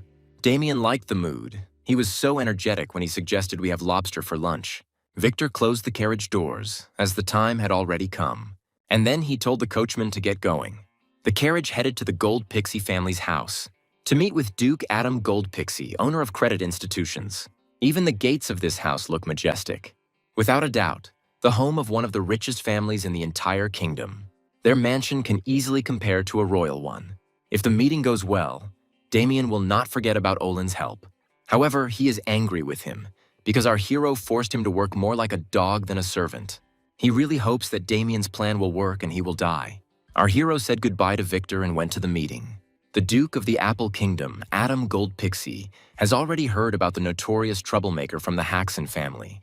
Damien laughed it off, but he was fed up with everyone laughing at him. He had borrowed money from Adam Gold Pixie's family creditors and the payment date was approaching. But now he doesn't have that kind of money, so he would like to ask if he can pay in another way. To pay off the debt, he will defeat the Lion Bloom family. The Duke was surprised, but it seemed that their new friend had already heard the news. This news is known to everyone in the kingdom. Recently, a gold mine was discovered on the border of the Lion Bloom and Gold Pixie lands, two families who have never gotten along with each other. They agreed on a duel between low-class knights to gain a monopoly on a gold mine. Of course, our hero already knows the outcome of this fight, namely, a crushing victory for the Lion Bloom family. Thanks to the acquired gold, they rapidly expanded their forces. On the other hand, the Gold Pixies lost their influence. Ultimately, if Damien helps the Duke win, he will pay off his debt and keep the Lion Bloom family in line. Adam was interested in this because he had heard that Damien had defeated the Marquise's second son, and he destroyed a huge organization in Lentwork, and this is not just rumors. Therefore, the offer was very tempting. The Duke was just looking for a knight who would take part in the duel. Damien would be the perfect candidate, as who else could possibly take on the Lion Bloom family's eldest son? Although, of course, this still needs to be proven, because everyone recognizes him as a genius. Just as Damien was trying to convince the Duke that he could handle it, the knight Ernst Howitz intervened. He believes that one cannot trust only words, because rumors tend to be exaggerated. He is also confident that Miss Chelsea will bring the ideal candidate. Miss Chelsea has been away for a month, searching for the perfect knight to battle Michael Lionbloom. She always passed the Duke's tests perfectly, so Ernst is confident that she will not fail this time either. They all provide valid arguments. Damien isn't very happy about this, because these bastards are ruining all his fun. It is clear what the Duke's people think. Now we need to decide what to do. Our hero noticed that they were all deeply mistaken, and if they wanted to win this duel, they had to choose him. And whoever comes back with Miss Chelsea won't be as good as Damien. And if Ernst needs proof, our hero will try to block his absolute blow. If he succeeds, he will prove his worth. Ernst was offended by this because Damien is of low class and dares to underestimate him. With his master's permission, he agrees to teach this boy a lesson. Of course, he doesn't mind at all because it's getting interesting. They went out into the courtyard to the area where the knights train. Victor is in shock. All negotiations with his master end in fights, and the enemy seems strong, so the servant is a little worried. Duke Adam Goldpixie gave the order to Sir Howitz to begin. Ernst told Damien that he would forgive him if he got on his knees and started begging for mercy. But our hero shows with all his appearance that he is not afraid at all, and is a little bored standing around waiting. If so, now the Duke's knight will show him his ultimate blow. Feeling the power, Damien realized that he had angered him too much. He wants to punch a hole in his sickening face. Our hero expected nothing less from a middle-class knight. However, If you just understand where he is aiming, it won't be difficult. Damien's sword shattered from the blow. However, all this is just a planned trick. The Count was surprised, and Victor was terribly frightened. But Damien managed to withstand the blow and stay on his feet. Ernst is perplexed. He does not understand how he managed to withstand his sudden attack, as did the Count. But his knight Jael Rimich noticed something. The candidate's position definitely belongs to Damien. Victor jumped up to hug him with joy, forgetting about the wound on his chest. And Adam Goldpixie came up to congratulate him, because he actually withstood Howitz's blow. The Duke was initially full of doubts, but he turned out to be truly capable. Damien Haxon has proven his talent fantastically, as promised, and is now a candidate. Ernst Howitz tried to say something else, but the Count shut him up, asking him not to spoil his good mood. Ernst was completely confident that his attack would be successful, and Damien noticed that the Duke was treating this knight poorly. It's not that he wasn't talented, he just fought the wrong man. Because our hero's level has already exceeded average, and since only low-class knights could participate in a duel, he had to pretend. In a brief moment, use mana to block a blow and perform an act that will deceive anyone. Although the Duke looks as if he himself is pretending not to notice. He suggested that Damien had internal wounds and said that he couldn't just watch. He used his ring, a magical interdimensional tool, and he took a box from the portal to give our hero balance pills. He paid the Alchemy Academy a large sum for them. They also enhance physical abilities, like the previous supplement. Knights typically take these pills during training, but they are also effective for internal wounds. Our hero is very happy with such a gift, and the Duke is looking forward to his work. The next day, he could feel the effect of the pills. They were definitely effective. In just one night, his internal wounds were almost completely healed. But the duchy is full of good training weapons, and Damien didn't have time to look around yesterday. With him, our hero could train and move forward. Suddenly, a short guy greeted him. Low-class knight Pavel Bermud and his brothers. They are also going to take part in the duel. They were training outside yesterday, so they didn't get to meet Damien. If they were here, they would be the ones to teach him a lesson instead of Sir Howitz. The duel with the Lionbloom family is a major event, with the fate of the duchy at stake, so they hope Damien won't drag them down. These guys don't trust him, so they asked him to leave and not interfere with their training. Our hero was curious about how talented the low-class knights of the duchy were, and now he understands. During the training, Pavel showed the starting position, the motionless Akalanada, and his brother showed a secret move, the Rising Phoenix. Today is their 981st battle. During all this time, Pavel has never lost. His brother deftly dodged the attack, but then he rushed back at him. He expected nothing less from Pavel. He anticipated the attack and blocked it with his forehead. And then he accepted defeat and even expressed gratitude for the new knowledge. The second one also wants to fight, but Pavel preferred to rest a little. They believe that if he continues to train like this, he will show good results and will definitely be able to defeat the Lionbloom family. They live by the motto, one for all and all for one. Our hero saw all this from the outside. His mood fell. Seeing the Duke's low-ranking knights, he realized that they would be finished in a duel. He shared his thoughts with Victor that they would most likely lose. After all, with such idiots, you can't be sure of victory. Meanwhile, the Count discusses our hero with his most valuable knight, Jael. He thinks that it is rare to encounter such a high-class knight, although the old man is not at all bothered by this. Last night, Adam invited Damien to train with him, but he preferred to do it alone. The Count didn't think that our hero would refuse. He was becoming an increasingly interesting person to him. He is interested in what Knight Jael thinks of Damien. He considers him an exceptional young man. He used his mana in a split second and blocked Howitz's attack. Not everyone can do that. However, since only 3 people participate in the duel, the victory is counted to the side that wins 2 rounds. It won't matter if Damien is the only one who performs well. The other knights also need to succeed, and their training is overseen by a middle-class knight, Sir Vincenzo. Therefore, Jael believes that there is nothing to worry about. But our hero considers this a huge problem that he did not foresee.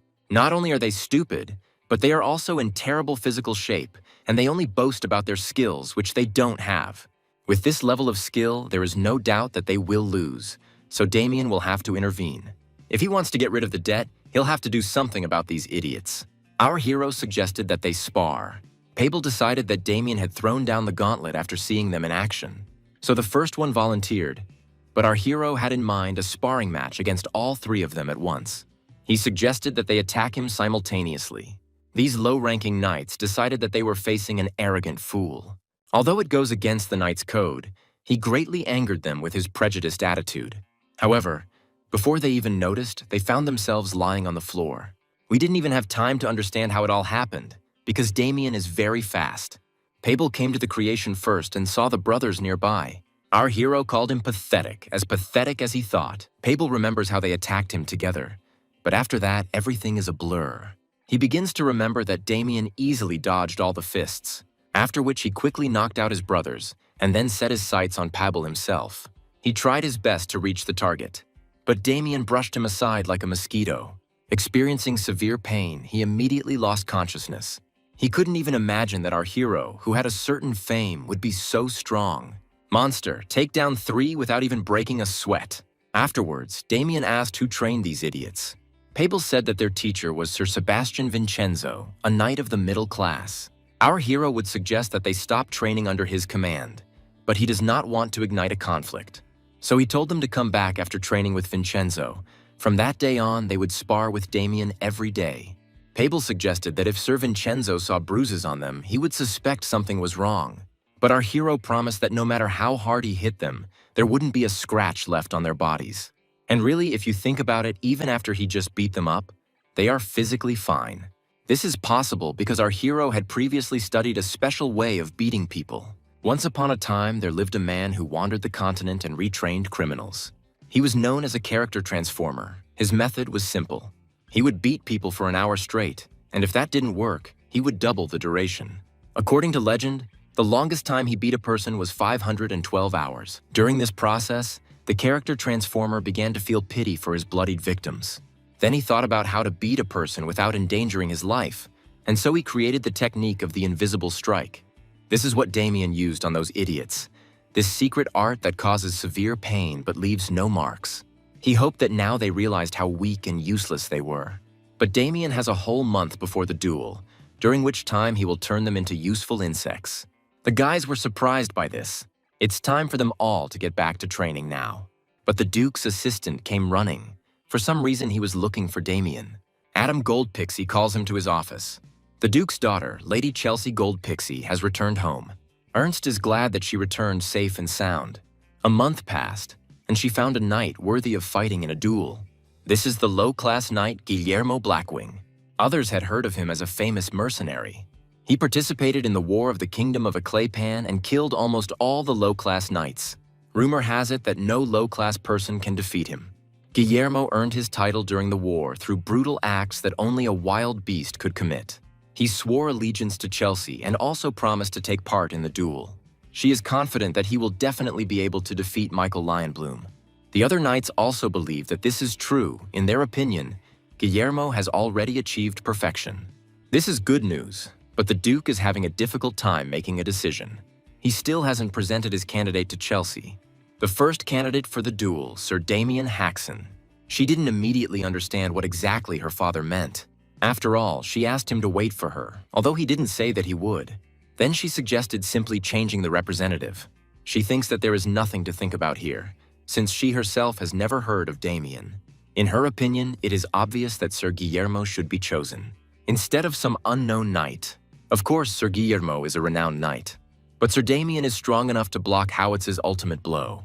Chelsea believes her father simply doesn't want to acknowledge her skills, and this is the perfect opportunity to turn a blind eye to them again. She continued to point out his disrespect for her, but Adam immediately shut her mouth. She asked for forgiveness, citing fatigue from her journey. Our hero noticed that they held a grudge against each other. The Duke dismissed his daughter, saying that he would first discuss the matter with others. Hearing this, Guillermo laughed out loud. After all, why come to a common decision through conversations if you can decide differently? Jael tensed up at such rude and disrespectful behavior. However, in some ways he is right. They can fight, and the winner will go to the duel. Chelsea asked him not to interfere and wanted to shut him up. But the Duke liked the idea too.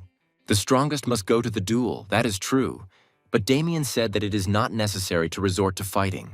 He extended his hand to his opponent, also wanting to check something. Our hero suggested deciding who is stronger here and now. Seeing a small guy in front of him, Guillermo apologized in advance that he could tear off his arm. But then Damien will be gentler and will stop only at the dislocated shoulder. This provoked Guillermo, and he immediately grabbed his opponent's arm. However, immediately his feet left the ground. Everyone was very surprised that Damien had knocked out the famous mercenary with such ease. Yahello, who was knowledgeable in martial arts, could see how amazing everything was. Guillermo Blackwing was the first to try to grab Damien Haxon's arm. However, Damien used Guillermo's strength against him and threw him to the floor. Yahello saw in our hero not only strength but also ability. However, this made Guillermo very angry. No one dared to humiliate him like that in front of everyone. The mercenary turned out to be much stronger than our hero assumed, because he really tried to dislocate his shoulder. The enraged beast immediately reached for the weapon. He promised to tear our hero apart right here. Chelsea tried to calm him down, but he completely ignored her words. Then Yahello intervened, stopping the madman without taking a single step. It wasn't that he was defending Damien.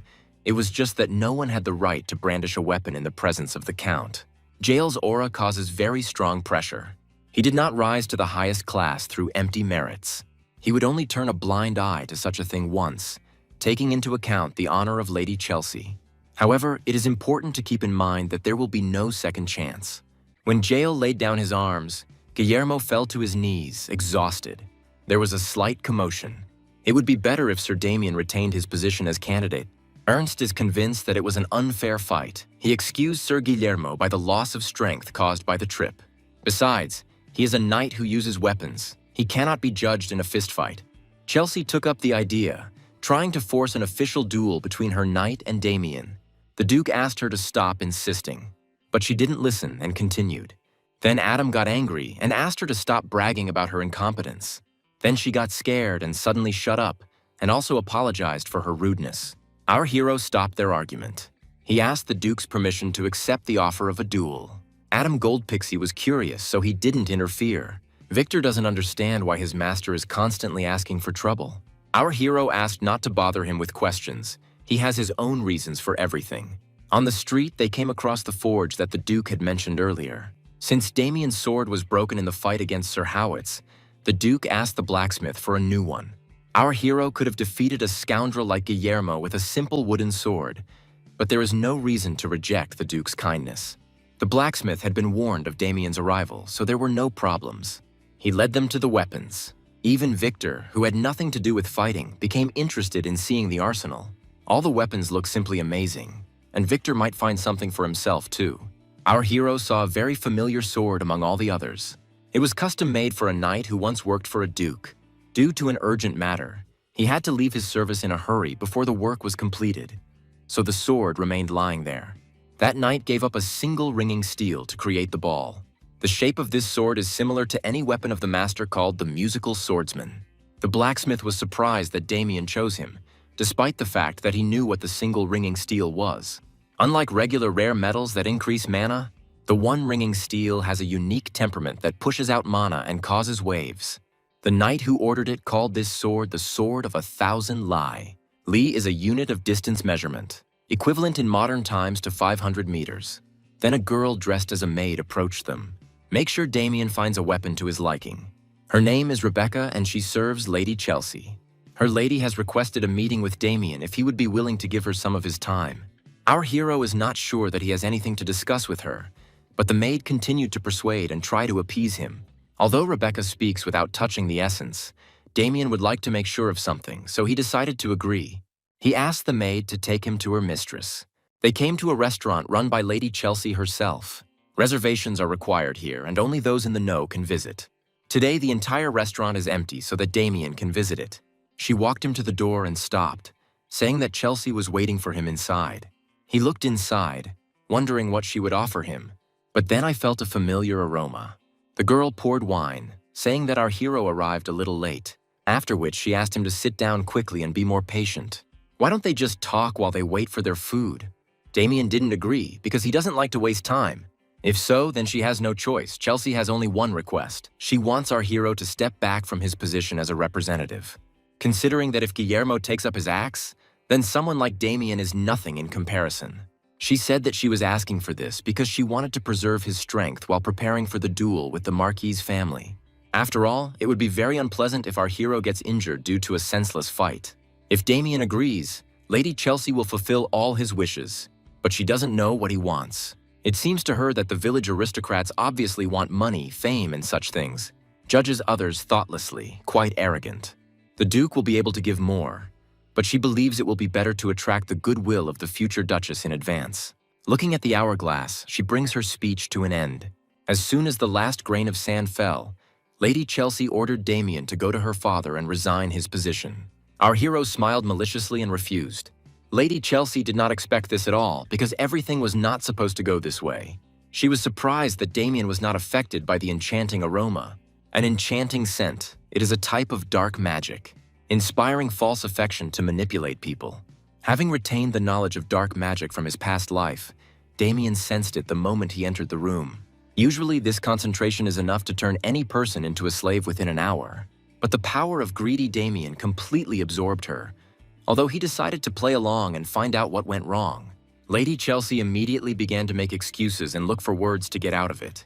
Not needing her help, Damien turned around and left, saying that she could not fulfill his wishes. She wonders what kind of impossible wish it is. And our hero replied that this was happiness for his family. He asked to tell Guillermo to prepare well for the duel. Family must be very important to our hero. So Lady Chelsea had another idea. If Damien doesn't refuse, she will send people to them, which will completely destroy the Viscountcy of Haxon. Our hero became furious at these words, and Lady Chelsea never thought that a village nobleman would dare raise his hand against her. The knights immediately came running to the noise, and when they opened the door, they saw this. They immediately rushed to the defense of the future Duchess. But Damien let her go and turned his attention to them. He only slightly cut the knights' necks, not killing them, but showing his superiority. At parting, he said that the cut was not deep, but let them apply a potion to it so as not to die. He has an overwhelming urge to slit Lady Chelsea's throat right now, but he restrains himself. This would be too merciful a punishment for her. However, he will not forget what happened this evening, and very soon she will face terrible consequences. The girl remained sitting in horror at what had happened. Her knights bleed to death while sitting on their knees. Rebecca hurried into the room. She ran up to Lady Chelsea to see if she was okay. This bastard dared to humiliate her. She swore that she would kill Damien. She quickly called Mustang Fury into the room. The man arrived as soon as she called him. Lady Chelsea demanded an explanation for Damien's failure to be affected by the enchanting scent. This left her in a terrible situation. Sir Guillermo went to the tavern because he needed to let off steam after what happened during the day. The duel is tomorrow, and this psycho is drinking. But despite this, Mustang is confident that he can win because Guillermo is Yulan's masterpiece. Their organization collaborates with Chelsea to help them gain power over the duchy. And if Mustang doesn't keep his word, she will finish him off first. They discussed all this right by the window. We just didn't expect that there could be extra ears on such a floor. After this, our hero and Victor returned to the forge. Damien never thought that he would meet Yulan here again. These fucking dark magicians. As expected, Chelsea Gold Pixie is connected to them. This means that the energy that he felt from Guillermo is also dark magic. Instead of looking for the Duke and explaining the situation to him, it would probably be better to show him everything. And now the time has come for the duel to begin between Guillermo and Damien. Pabel and his brothers stand wondering who will win. Considering their reputation, there is no doubt that they would name Guillermo. Then they will be free from this demonic Damien. They still hold a grudge for the beatings under the guise of training, being confident that our hero enjoyed the process. Pabel supported the brothers' desire for Damien to lose, but in reality, he really wants him to win. And Ernst is watching closely. Being on Chelsea's side, he also wants our hero to lose. Guillermo is quite confident in himself. He is surprised that Damien did not run away before the fight, which impresses him. But our hero completely ignores the enemy's chatter and behaves calmly. The Duke arrived a little late and announced that, as promised, the winner would take the place of the representative, and also hopes that everyone will accept the outcome with dignity. Although Lady Chelsea is completely confident of her knight's victory, Adam Gold Pixie raised his handkerchief to announce the start of the duel. Guillermo immediately took out his weapon and confidently walked forward. He intends to show our hero why he is called a wild beast. As the axe approached Damien's head, he prepared to parry the blow. An amazing sword that he took from the forge will help him with this. When this sword releases mana, it resembles a whirlwind or a strong wind, depending on the wielder. This made Lady Chelsea and Rebecca worry, but the Duke and Jael appreciated the mastery of such an unusual technique. Guillermo is furious. He doesn't understand where our hero got such strange tricks from. The streams released by this sword can have either a large or a small area, which attack like projectiles from a distance, the force of which is not inferior to a good blow. Once Guillermo's anger had subsided, our hero moved on to the next part of his plan. He created a vibration that made his opponent feel very sick. He then vomited a large amount of black liquid, which could only mean one thing. The Duke didn't understand right away, but his faithful knight understood perfectly well what this meant. Lady Chelsea did not expect this turn of events at all. It could seriously disrupt her plans. Our hero revealed Guillermo's true nature. All this time, he was a fake knight. All the people watching the duel are shocked by what they see. Guillermo enhanced his physical abilities with dark magic. The servants don't understand how this could have happened. If the church finds out about this, then their whole family will be in big trouble. Mr. Damien already knew about his true nature and asked for forgiveness for not telling him earlier. But the reason he couldn't tell was because he wanted to find out who the real criminal was. Adam Goldpixie was a little scared that there were criminals in his house. Our hero informed him that there were dark magicians who had infiltrated their duchy, and the person who is connected with them is Lady Chelsea. She was horrified by this revelation. I tried to convince my father that I had nothing to do with it. However, he guessed, but did not want to believe it. Now he cannot refute what is right before his eyes. The Duke ordered Chelsea and all those involved to be imprisoned and their true identities discovered. Luckily, capturing Guillermo will now be easier. But Lady Chelsea was not going to give up. She ordered her people to protect her. A fight broke out between her knights and the guards. So the Duke decided to send his best warrior to make sure everything ended quickly. No one present has a chance against Yahello. However, Lady Chelsea's guards decided to stand to the last.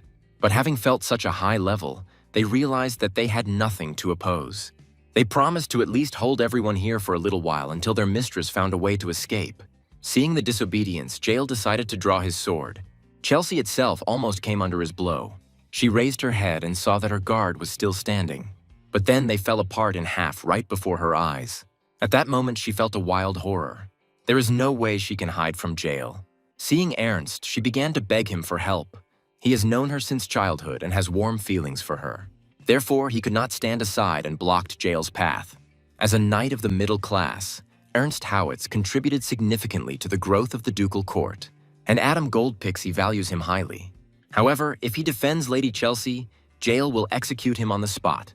It was a very difficult decision for Ernst. But he cannot resist arrest, given that the lady actually committed a crime. As she was being taken away, she did not stop trying to shout to her father. But the Duke shut her mouth, calling her a worthless creature. Because of her actions, the whole family may face a terrible disaster. Adam emphasized that bringing her to this family was the biggest mistake of his life. Out of fear, she did not give up trying to prove her innocence. But on the Duke's orders, the guard shut her mouth and led her on. After that, her hatred stopped hiding. She used to hate her father very much, but now Damien Haxon has also become her favorite. For several days, the guards were interrogated in the dungeon, given breaks to rest from the torture. They told them that when they smelled a certain scent, they simply fell in love with Lady Chelsea. Yahello is smart enough to understand what is being discussed. As expected, the Duke's daughter expanded her influence at court with the help of dark magicians. However, he does not understand why she did this. At this time, Chelsea herself is in captivity. She is sure that she found herself in this situation because of her father. She just wanted to be recognized, for her father to acknowledge her as his daughter. That's all she ever wanted. But he always brushed her off, always looked at her with cold eyes. Because of this, she made a mistake and achieved recognition with the help of Yulan. After all, this organization promised her what she wanted. However, due to the Duke's attitude, her desire for recognition grew into hatred and a desire to take her father's place. But she can't let it end like this. It doesn't matter how humiliated she is now, the main thing is to simply survive, and then figure out how to live on. Our hero, having exposed the traitors, did not touch this story in any other way. He continued to train and prepare for the duel. On his way back, he met Victor, who reported that the Duke was waiting for him in his office. When Damien came to him, he suggested that they sit down and drink wine together. Although the Duke is one of the richest men, the wine on his table is not particularly expensive, but it is his favorite. The main thing is not how much it costs, but how great it tastes. Adam suggested Damien try an angel's cheese from the Blanco region, which pairs beautifully with wine. As for Chelsea, they decided to accept the order's help. Unexpectedly, our hero thought that the Duke would decide to conduct his own investigation. He's ashamed, especially after Damien's help, but they lost all the dark mages. The Duke's men captured all of Chelsea's close aides, but none of them were dark mages. At this moment, our hero regretted not having intervened. In view of the current situation, in order to avoid misunderstandings with the Order, Adam decided to leave the pursuit to them. And Chelsea herself did not say a word. Despite the cruel torture, she is strong. She wasn't always like this. It must be because of something from the past. In fact, Chelsea's mother was a simple peasant woman from the provinces. In his youth, the Duke went hunting with knights and met her by chance. Soon after this, she became pregnant, and he himself did not believe at first that it could be due to one mistake. Later, he felt ashamed that such a commoner carried his blood. That's why the Duke threw them out when they came to him. Some time passed after that story. Adam wondered what had happened to the child he had abandoned. He ordered his men to investigate and learned that her mother had died of the plague, and the child survived alone. So he took her to the duchy. Looking back, he realizes that this act was not like him. But maybe he did it because Chelsea is still his family. Maybe this is what Chelsea wanted, to become a real family. Thinking over everything that happened, the Duke realizes that most likely his daughter did this to get his approval. After all, she could have lived the ordinary life of an aristocrat. The Duke felt that he was drunk and was becoming very talkative. The butler ran into his office.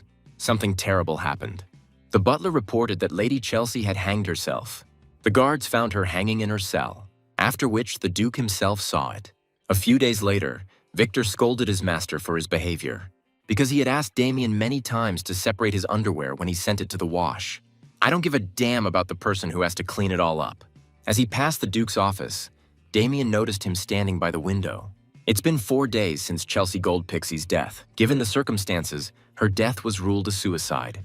The interrogations of those who were associated with her were also completed. Because she had endangered her family, her grave was not suitable for a lady of noble birth and was arranged in a modest and ignoble manner. It seemed that the danger that had loomed over the Duke's house of Goldpixie had passed for the moment. However, Damien has heard about Yulan and thinks that nothing is over. Victor realized that his master was not listening at all. But our hero cleverly fit into the dialogue. This terrible grief also befell Ernst Howitz. He took leave and started drinking. One such evening, he was drunk and walking down the street from the bar and sat down in an alley.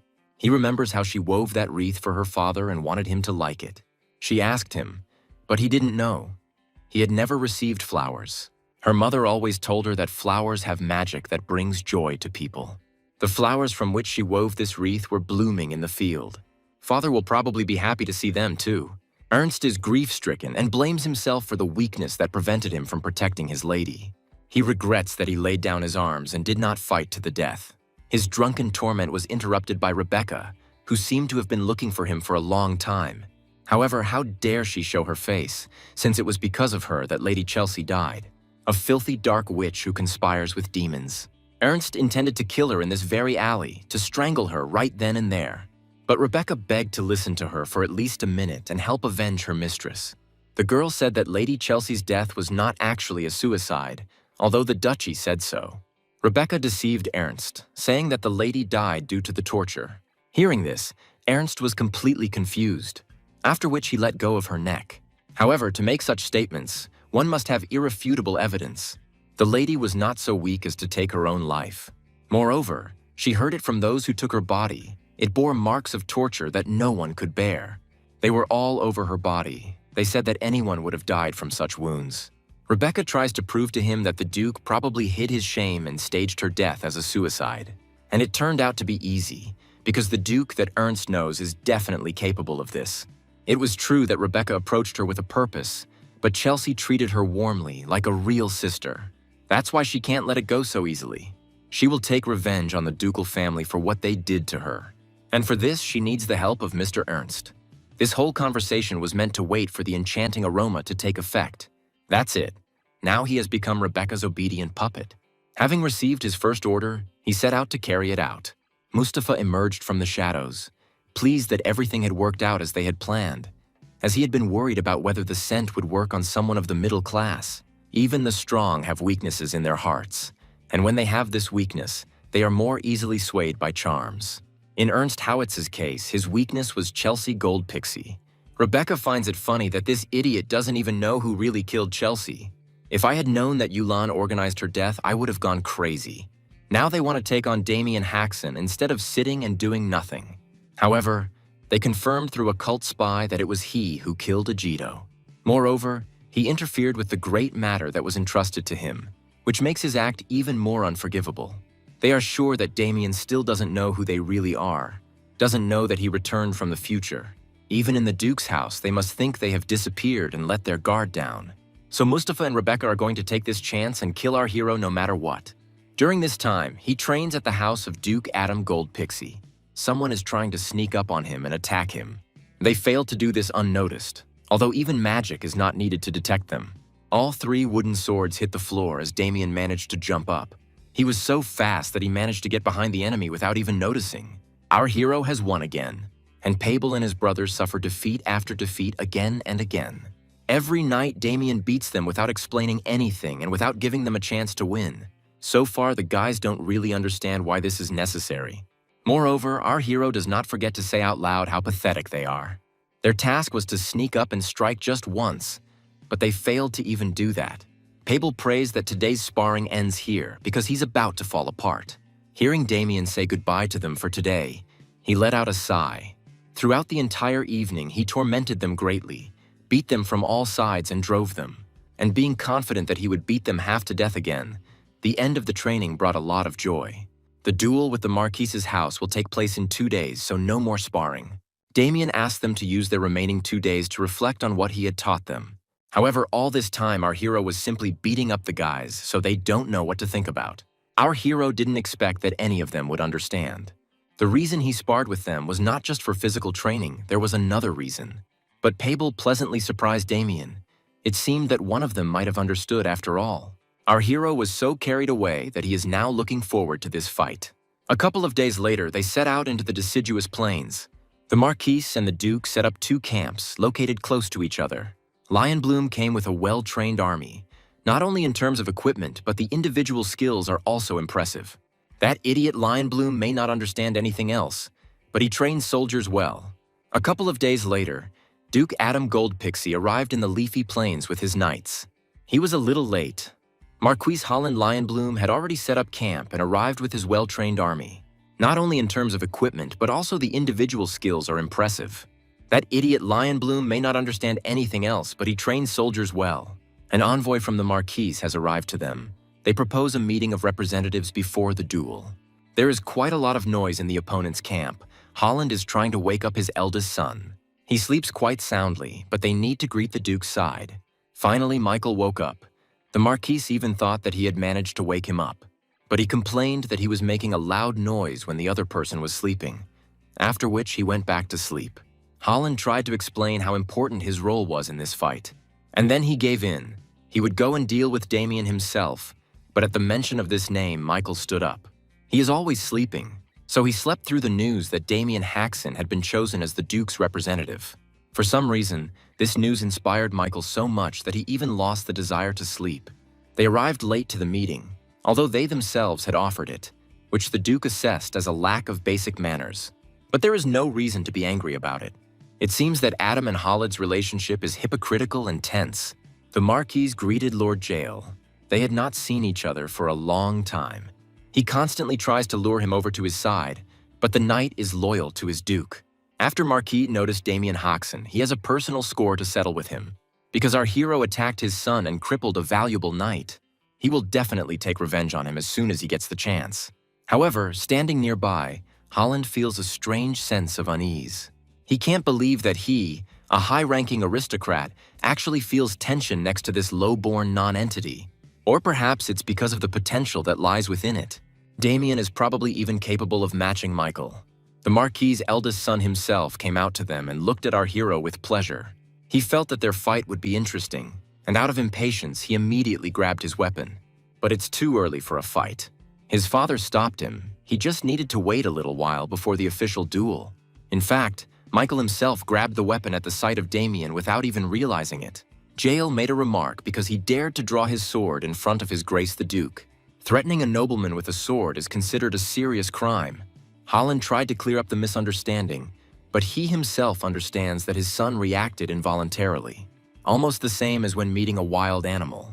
Adam Goldpixie saw an opportunity in this situation, so this time he decided to forgive the Lionbloom family. This made the Marquis feel uncomfortable, because this cunning old man would never back down so easily. In exchange for leniency, Adam wanted to add a few additional conditions to the reward for the duel. Of course, these conditions will be beneficial to him. Gritting his teeth, Holland accepted these conditions. However, they apparently did not suit him very well, and he even became angry. At this point, their greeting ended. The Marquis took his son, his people, and went back to the camp. Our hero liked Adam and cleverly used this moment to insert his conditions. However, the Duke did not understand why Michael suddenly pointed his sword at Damien. Our hero pretended that he himself didn't know, but the duel would be interesting. Having a wealth of experience, he understands that at this age he has already demonstrated a sixth sense. On the way back, Holland asked his son why he had put their entire home in danger. He saw Damien's gaze, who already knew that Michael was going to pull out his sword, and still smiled calmly. He has never met an opponent like him. Our hero can really fight him on equal terms. The Marquis saw how his son's eyes, bored due to the lack of worthy opponents, changed. Only now did it dawn on Michael that it was because of him that they found themselves in unpleasant circumstances. There's nothing he can do about it at the moment. But to fix this, the Lionbloom family must win the duel. After some time, the knights of the two families stood against each other. The first fight begins. The referee asks the participants to go to the center. Since this is the first duel, seizing the initiative is very important. The Duke asked Damien's opinion on who to send first, but Sebastian Vincenzo wanted to do it. After all, training knights to duel is his responsibility, so he would like to be the first to make an offer. Sebastian believes that he is more competent than Damien to recommend a suitable fighter. So our hero saw this middle-class knight who trained those fools. It's clear from one glance that he's wary that Damien might steal his credit. There's nothing to be done. It's better to agree that this is a good offer. Therefore, our hero gave Sebastian the right to choose a knight for the first duel. So, from Duke Goldpixie, the knight of the first duel, Fabian Vincenzo. He intends to win this duel magnificently and regain his lordship's favor. The Duke has heard that the talent of Sir Vincenzo's son is exceptional, so he hopes for victory. From the Lionbloom family, the knight of the first duel, Roland. Fabian introduced himself to his rival as a member of the family of the Viscountcy of Vincenzo. Afterwards, he asked him to state his name. Roland came out against him without a last name, which means he is a peasant. This gave Fabian self-confidence, and perhaps he became arrogant. After all, how dare an ordinary peasant try to fight him, who had mastered the secret techniques of the Vincenzo family? In this duel, a member of the Viscount's family decided to show the peasant his place and the difference in classes. Sir Fabian strikes the first blow, but the peasant dodges it without any problem. Also, the subsequent attacks, Roland not only dodges, but also easily repels them. At the same time, mocking everything Fabian had said earlier. Junior Vincenzo is out of his mind, but he is putting in more effort than the dirty peasant. But as soon as Roland drew his sword, the duel was over. Fabian only saw his hand fly off to the side. There was too much pathos in the beginning, which will make him feel even more ashamed. Sebastian was horrified to see his son lose his arm. The difference in classes is nonsense, Roland proved that to him. The Lionbloom family won the first duel, and Goldpixie lost shamefully. Fabian was given first aid and carried away on a stretcher, accompanied by Sebastian. Damien expected this outcome because, in his opinion, the son of Viscount Vincenzo was too weak. And the Duke is very dissatisfied, although he does not blame Fabian himself, because he had a strong opponent against him. And the talk was only about winning the battle. It was possible not to cut off the hand. Adam suggested that Damien join the fight now since they had already lost one. However, if he comes out now and wins, and Michael shows up in the last fight, then there will be no one left who can fight him. But our hero already knows who will join the second battle. Damien informed Pabel of his exit. He just needs to remember training with him, and then he will definitely win. Since our hero recommends him, the Duke allows it. But he is not sure because Pabel was never someone outstanding. But Damien asked him not to worry, because he himself had given him special training just for this moment. And that's why I'm sure that Pabel will definitely win. Thus from Goldpixie, the knight of the second duel, Pabel Bermont. He went out because he had no choice, but now he doesn't know what to do. Against him, from the Lionbloom family, came Huey Celestian.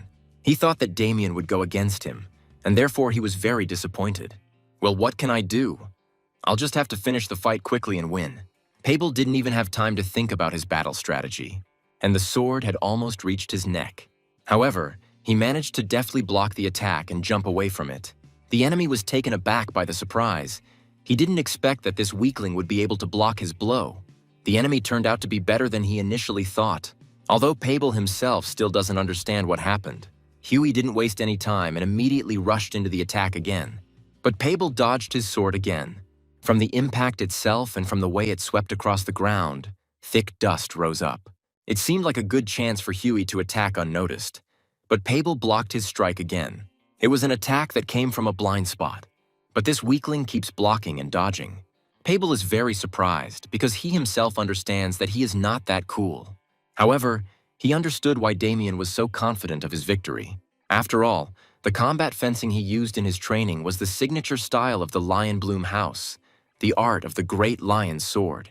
After being beaten repeatedly by this style, Pabel's body instinctively learned to block. And now he will probably be able to block punches in this style even with his eyes closed. Also, Huey uses the same sword style but slower. So thanks to Damien, Pabel was able to see a new level. Today he has surpassed himself, and his sword will pierce the heavens. Pabel won the second duel and didn't even cut off anyone's limbs.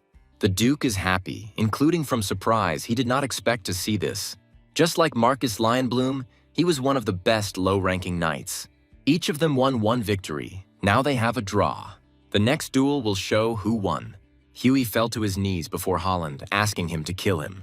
But he is not angry. The knight did everything he could. It's just that the other side turned out to be stronger. Besides, the Marquis is confident that victory is still theirs, because the next fight will involve Michael, the genius. Holland ordered Huey to go back and rest.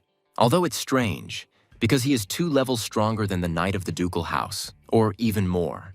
But during the fight, it seemed that all his attacks were predicted. The Great Lion Sword School is taught only in the Marquise's house and cannot be leaked. Michael Lionbloom is trembling with anticipation. He had never felt such delight in his life. Found someone who is completely just like him.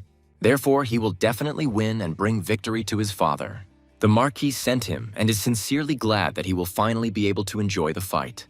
The first time Michael received fencing lessons from his father, he was so impressed that I was completely overwhelmed by these emotions. He was filled with anticipation, wondering how many powerful warriors there were in the world.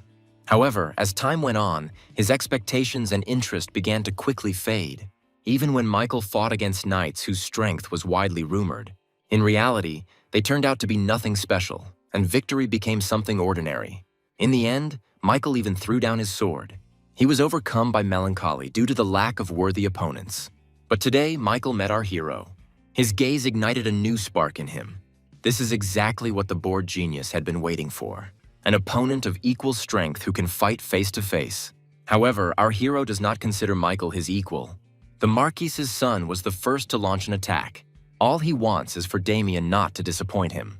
Michael is very fast. In an instant, he almost got our hero.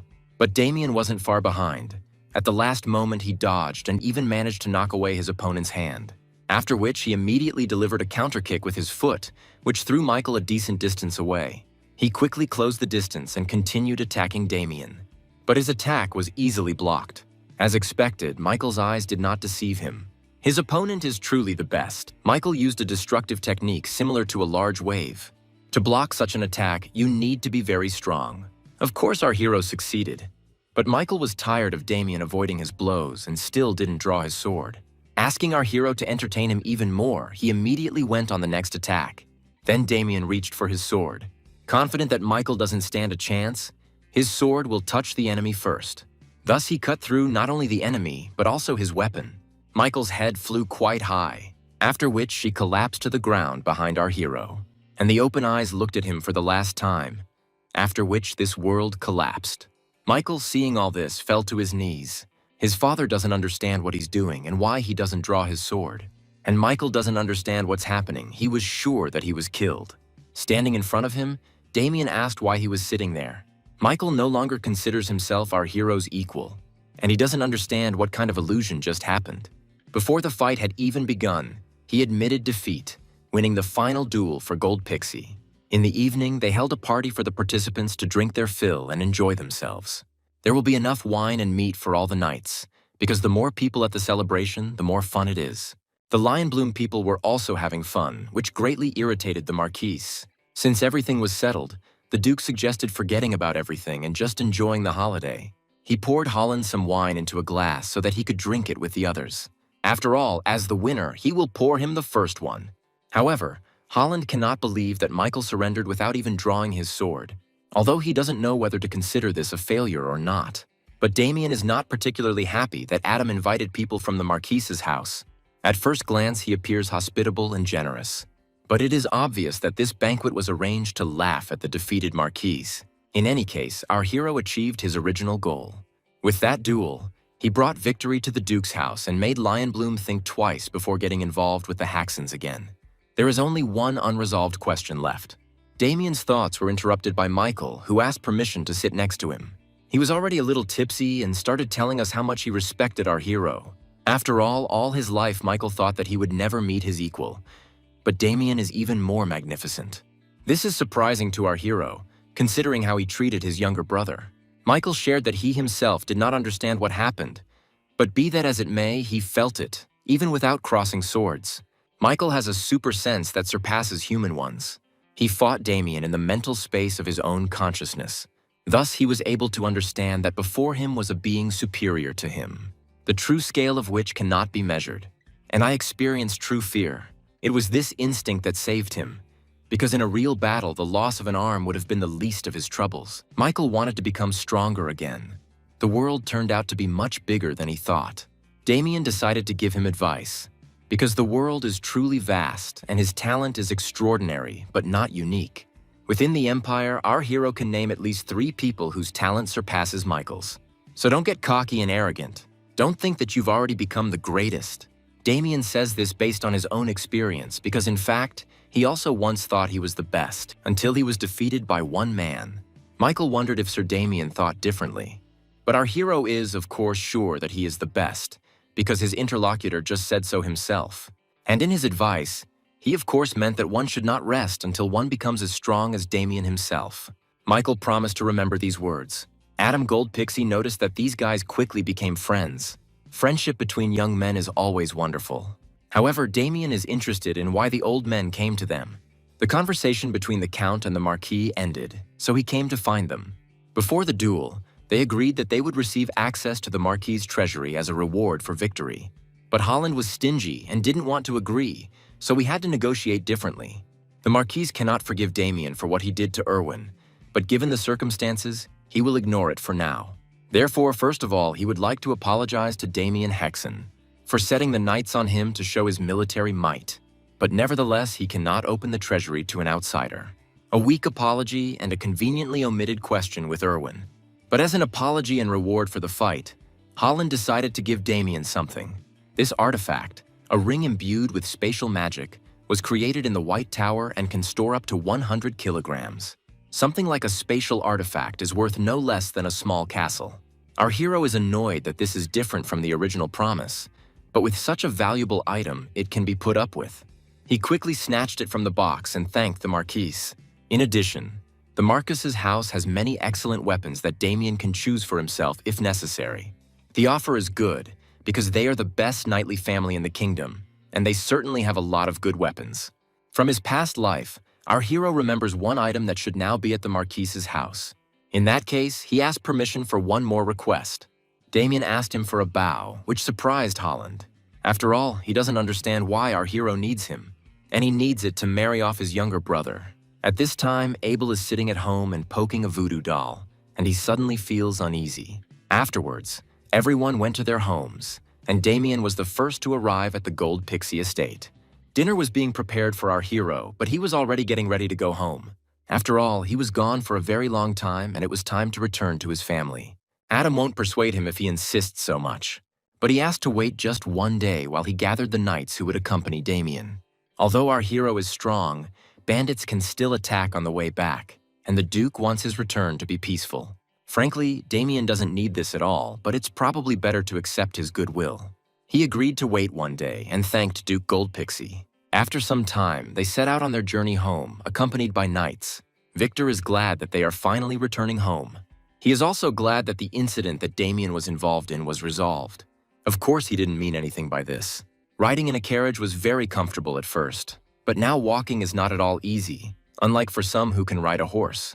The little bastard has clearly put on some fat since he was released from the estate, but he'll quickly get back into shape when he gets home. The sun was about to set, so one of the knights suggested preparing the camp. Our hero agreed and told him to do it. By the time the sun had completely set, they already had a fire.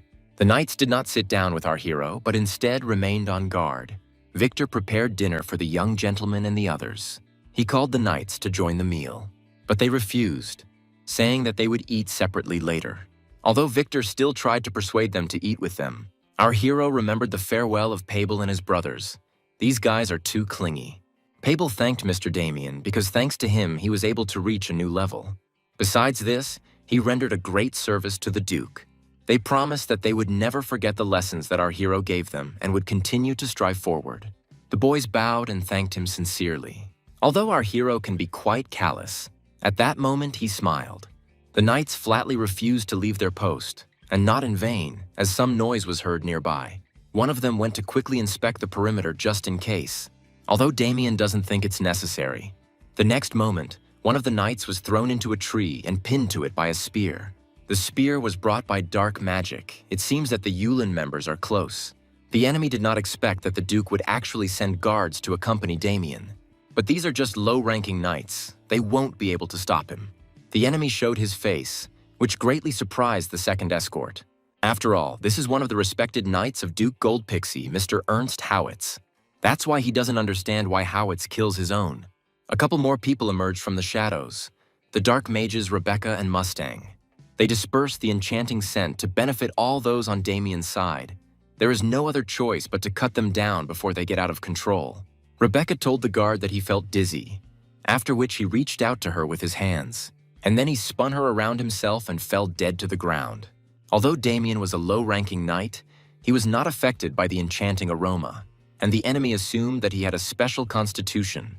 This makes him more curious. Perhaps he should be killed and then opened. Our hero is alone against two magicians and an enchanted knight, but the current situation does not frighten him. Howitz is glad to have finally met Damien. He wants to tear him apart and bring his soul to Lady Chelsea's grave. Although it is completely ridiculous, for someone who pissed himself from fear in front of Mr. Jail, very quickly begins to blame others for failing to protect her. Having said all this, our hero angered Howitz even more. But Rebecca believes that Mr. Damien is too cold-blooded, and one cannot torment a man wounded right in the heart. However, they do not understand where he gets so much confidence from, because there are 3 of them against 1.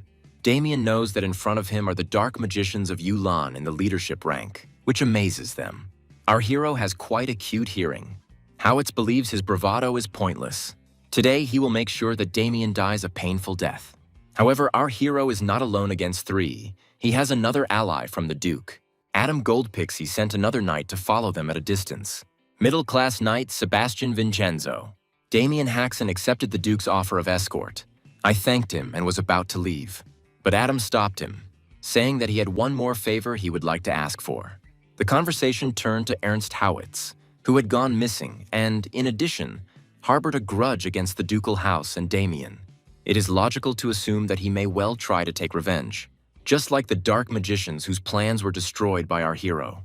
The Duke is protected by Lord Jail, but Damien is not, so another experienced knight will be assigned to guard him.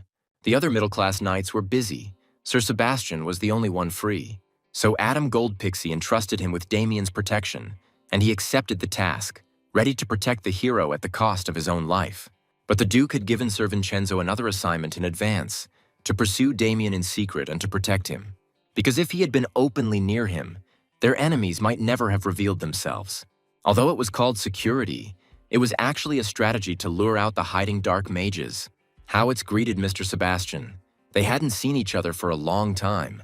He said that he had decided not to leave alive anyone involved in Lady Chelsea's death. And when Lady Chelsea was told she had committed suicide, Howitz became furious because he no longer believed it. She was determined. Such a woman would never commit suicide.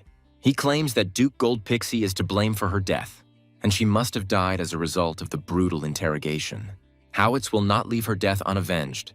He will kill Damien Haxon and everyone who interrogated her. And in the end, it will be the Duke's turn. Sebastian can't believe he's talking about killing his lordship. He's really gone crazy.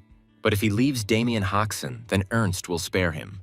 What impudence! A worm like him dares to say that he will spare Sir Vincenzo himself, as expected from a middle-class knight. But Ernst used to be weaker than Sebastian. But now a surprise awaits him. Everything changed, as Ernst became much stronger from that time on. This fool actually resorted to black magic for revenge. He went through the same enhancement process as Guillermo Blackwing. In exchange for his life force, he received incredible amounts of mana and physical strength. Ernst's aura is overwhelming. It seems like he has already surpassed the middle-class level. Sebastian froze, so his enemy decided that he was surprised and ready to surrender. Ernst's warnings should have been heeded. All that was needed was to leave Damien Haxon, and then Sebastian would have remained alive. Ernst's attack destroys everything in its path. Incredibly powerful mana that is very difficult to reflect. In addition, this attack has a very long range. This power is truly incredible, no doubt about it. However, Sebastian Vincenzo is not as weak as Ernst believes. He trains not only his aura, but also his physical abilities, which allowed him to deftly dodge. Such a simple attack won't work on him, but it's unknown how long he can hold out like this. Sebastian asked our hero to leave this place to him and head to the Duke's estate for help. Damien obeyed and didn't forget to take Victor with him. But for Ernst and Yulan, Damien Haxon's death is more important than Sebastian's. So they can't let him escape.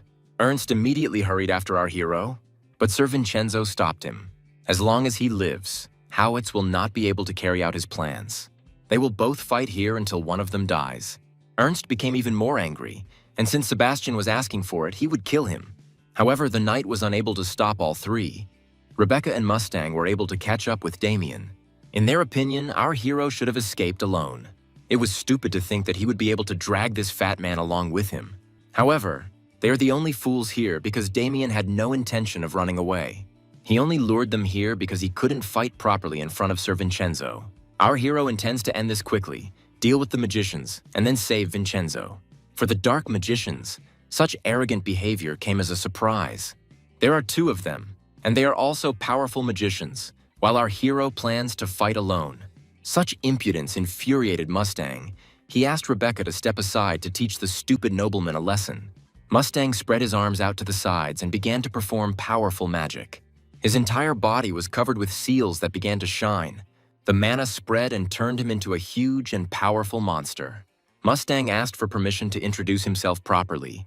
He is a member of Yulin Mustang Fury, and standing next to him is his second-in-command, Rebecca. Our hero expected to see an officer, but he turned out to be a much more significant figure than expected. Judging by the way he transforms his body using black magic, he must be from the Frenzy faction.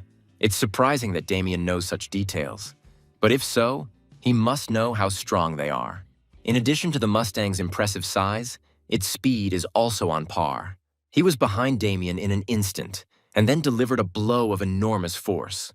Although the enemy couldn't even think that our hero would be able to withstand it, it means that the rumors were not exaggerated. The Mustang not only has enormous destructive power, but is also fast. Based on his physical abilities alone, he is at least above average. This monster is also capable of attacking not only with its hands, but also with its many tentacles. Our hero is able to dodge such attacks, but at some point he lost his way when he hit his back against a tree. The enemy then thought he was caught, but Damien was able to change the direction of Mustang's attack. Through the efforts of constantly consuming the elixir given by the Duke and training, our hero has finally reached the level where he can freely use countless insight. Mustang decided that what happened was just a cheap trick.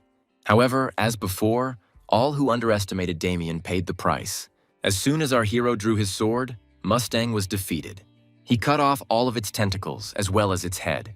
But it turned out that Mustang has the ability to restore his body, even if it is divided in half. This amazing regeneration is the power of dark mana. Our hero was afraid that everything would end too quickly, but this is even better. It's much more fun to fight when you don't have to hold back. Meanwhile, Ernst Howitz is trying his best to crush Sebastian, but he manages to deftly dodge all his attacks. However, even Ernst noticed that it was very difficult for Sebastian. Despite this, he respected him for having endured for so long. The knight is even ashamed to receive such respect from a man who became stronger with the help of black magic. It's bitter to admit, but it's true Sebastian, with his current strength, won't be able to fight anymore. He can only hope for Damien, but behind him he heard a loud roar. Our hero withstood this blow and is also glad that their fight did not end too quickly. He had even more bravado than Mustang thought, so he suggested to Damien to try to dodge his next attack. The mage gathered a large amount of dark mana into one highly concentrated point, after which he released it in the direction of Damien. But our hero used his sword's abilities to repel it and didn't even take a step back. This confused Mustang because his attack was really powerful, and our hero brushed it off without any difficulty, after which he began to chop it into pieces again. This doesn't frighten the magician because no matter how much Damien cuts him, he will still recover. But our hero continued and continued. The huge carcass fell to the ground, but suddenly Mustang realized that his body was not recovering. Since the ability to regenerate originates from black magic, it cannot be used indefinitely. Our hero doesn't know much about dark magicians, but he believes that if you cut the enemy's throat, he will die. In a panic, Mustang decided to ask Rebecca for help. Damien proved too strong for him. Therefore, he hopes that they will cope with this together. She cast a 7th circle dark magic spell, Instant Death. In the whole world, only a few are able to survive something like this. Mustang and Rebecca rejoiced at the approaching victory. However, our hero took advantage of the power of the greedy, after which death dissipated. The dark mages couldn't understand what they had just seen. This pathetic black magic was their last desperate attempt. Mustang spent his entire life researching this black magic in Yulan. This secret technique can kill even a high-level enemy if all the conditions are met. It seems that Mustang is very fond of secret techniques. However, such magic is like a parasite that devours the soul and grows due to this. Damien came up with something funny. The very power they revere will kill them. Mustang was surprised when he saw that our hero released black mana. After all, at their level, they probably haven't seen anything like this. Dark magic of the 9th circle, impenetrable darkness. Mustang devoted his entire life to studying the secret technique of the 7th circle. And our hero, at such a young age, showed the 9th. Impenetrable darkness swallowed the dark magicians, after which it shrank to a small size and turned them into mincemeat.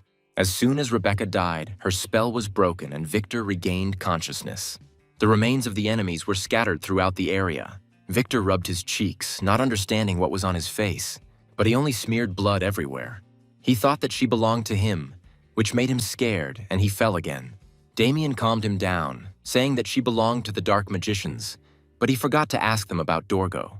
He didn't want to resort to this force, but there was no other way. Since Damien didn't get information from them while they were alive, all that remains is to call upon their souls and learn everything from them. Meanwhile, Sebastian Vincenzo is already close to defeat. He no longer has the strength to dodge, and Ernst throws him from side to side. Sebastian refuses to admit defeat, can barely stand on his feet, and is stalling for time in the hope that Damien will bring help. Ernst prepares to deliver his final blow so that his opponent can rest in peace. But our hero arrived in time, praising the knight for holding up well. Ernst was already planning to find and kill him, but the prey itself came to the place of its death. But if he takes even one more step, he will be a corpse. Since Ernst considers Damien weak, he does not understand where he gets so much confidence and attacks. But as soon as Damien squeezes one of the balls in his hand, his enemy freezes, unable to bring the spear to the end. He doesn't understand what's happening and how to deal with it. Sebastian is very surprised that our hero was able to stop the enemy who almost killed him with such ease. Dark mana leaves Ernst's body. At the same time, he loses physical and vital strength. But even so, he does not give up trying to kill our hero. However, his dying throws were useless. What our hero did before this was destroy the soul of the dark magician. If the soul of the magician who controlled the person is destroyed, then the spell he cast will also disappear. I just need to explain myself to Sebastian because he has a lot of questions. Our hero told him that it looked like Guillermo, apparently a side effect of the black magic leak. He believed it, but he was still curious about what happened to the dark magicians. Our hero helped the knight get up. First, they need to return to the Duke's estate, and on the way, Damien will tell him what happened. By morning, they were already in his office. Everything turned out as the Duke had expected. He thanked Sir Sebastian for protecting Damien as ordered. Although everything turned out the other way around, our hero saved him. Then Adam Goldpixie thanked Damien for saving his knight and getting rid of the dark mages. Our hero pretended that it was not difficult, since their level was not that high. And after their death, supposedly, Howitz's black magic also dissipated. With the help of our hero, the Duke managed to get rid of the villains who threatened his family. And now there is a chance that the souls of the people who suffered from them will also be saved. Everything ended as the Duke planned, and now it's time for Damien to return home. Speaking of which, Adam again asks our hero to stay a little longer. There is someone Damien should definitely meet. Agnes entered the office. The Duke did not know that they already knew each other. Yeah, he definitely didn't want to see her right now. Our hero doesn't understand what this clingy thing is doing here. Agnes invited Damien to come into the garden and chat. The Duke is very curious about what is going on. He was surprised that such a young and fragile girl was actually an inquisitor. However, Adam sensed something from the very beginning. It seems to him that the air between these two is simply sparkling. This is how people from the outside see it. But in fact, Damien tells Agnes about how he cut off the heads of the dark magicians, and she regrets that she didn't see it with her own eyes, and Damien seems to have quite a long history with black magicians. In fact, she volunteered for this expedition on behalf of the church as soon as she heard that Damien was here. The address asked if our hero found out which group they belonged to before killing them. If he tells the truth, it could complicate things, so he said he didn't receive any information. In fact, Agnes assumed that they were from Yulin, but according to Damien's stories, they are very weak. Our hero decided to ask why she was so persistently looking for this group. Specifically, she is pursuing one particular black magician who was once associated with Yulan. He killed thousands of people and was known as the monster who played with corpses. Agnes is sure that Damien has heard of this before. No one knows his real name. But this strange nickname acquired a sad reputation after one event. One day, a nobleman's estate was completely overrun and became a lair of the undead in just one night. After the knights arrived and destroyed the creatures, they discovered something terrifying in the very center of the city square. A vile structure created entirely from the corpses and entrails of its inhabitants. From top to bottom, it was written in blood, playing with corpses. This demon committed massacre just to reveal his name to the world. Even now, her reason for pursuing Yulan is not entirely clear to Damien. And he also has strange feelings towards her. Our hero can't tell Agnes, but he actually knows his real name. Damien met this madman while he was a dark knight. In the distant future, he will win Dorgo's trust and rise to the rank of Legion Commander. His army of the undead will stand at the forefront, mercilessly exterminating millions of people. Helping to realize the arch-lich's plans, Agnes asked Damien to let her know if he ever knew anything about him. He promised to fulfill her request, but at the moment, that's all he can tell her. Therefore, if she doesn't mind, our hero would like to end the interrogation at this point. And Agnes, of course, lets him go. Of course he knows that the Duke is watching him from the bushes. Damien informed him that the interrogation was over, and then asked permission to return to his business. He also agreed that there was no longer any reason to keep our hero. All that remains is to wish him to be more careful on his way back home. Meanwhile, at the Haxon estate, Louise was standing outside and Abel came out to her. She suddenly disappeared and his search led him to this place. If she stands like this, Damien won't return any faster so she can wait inside. But she is so worried about him that she cannot sit still. Louise called him a good boy who went alone to the Duke's estate, although Abel disagreed with her. He feels like it's more likely that Damien will scare everyone and not the other way around. As soon as Louise said that she wanted her brother to return safe and sound, she saw a silhouette on the horizon that looked like him and Victor. As soon as Damien saw her, he waved his hand and shouted out his return. Finally, Louise waited for him. When the parents came out to meet their son, they couldn't believe their eyes. The Duke gave over many valuable things before he left for Damien. First, he wants to give something to his father. Our hero bought books for him at the Duchy's bookstore, which were now popular in the capital. A new collection of poems by Lady Delphine, and the latest novel by Viscount Delac. And for Mom, expensive furniture made of cedar and rosewood. And he didn't forget about his sister either. He brought her a piano, handmade by the Master Barclay himself. The Duke gave it from his collection. The soldiers accompanying him will help carry all these things inside. Abel, of course, didn't expect anything, but he also wanted to get something, just like the others. But Damien decided to mock him, pretending not to understand his emotions. Of course, Abel understands this, but he can't do anything about his face. Our hero took advantage of the spatial storage pocket, in which he can store things and carry them with him. As for the gift for his younger brother, Damien chose it especially for him.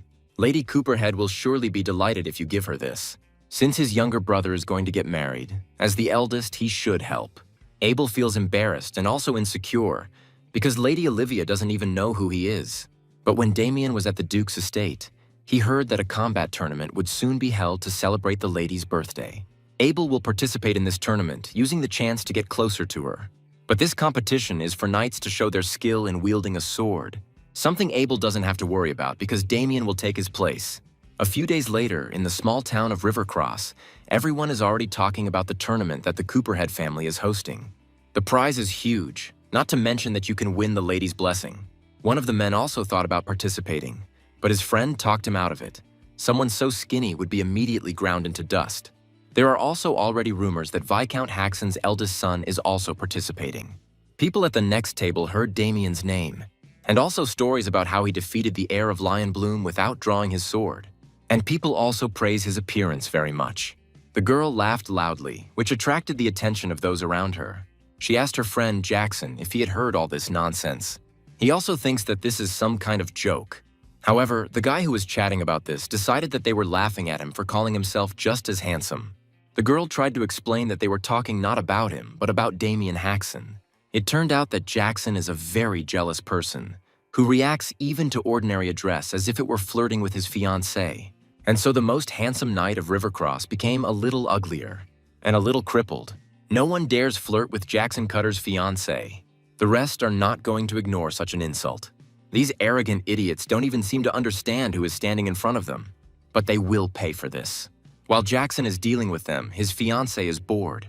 But finally it's all over. Jackson approached one of the beaten men again to ask if it had finally dawned on him who was in front of him. Not hearing an answer, he punched him in the face again. He asked if Sophia could believe that Damien Haxon was more famous than him.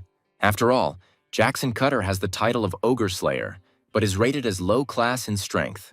Sophia is our hero's ex-fiancée, and she doesn't understand how Damien, being a nobody, became a celebrity overnight. Only a few days have passed since our hero returned home.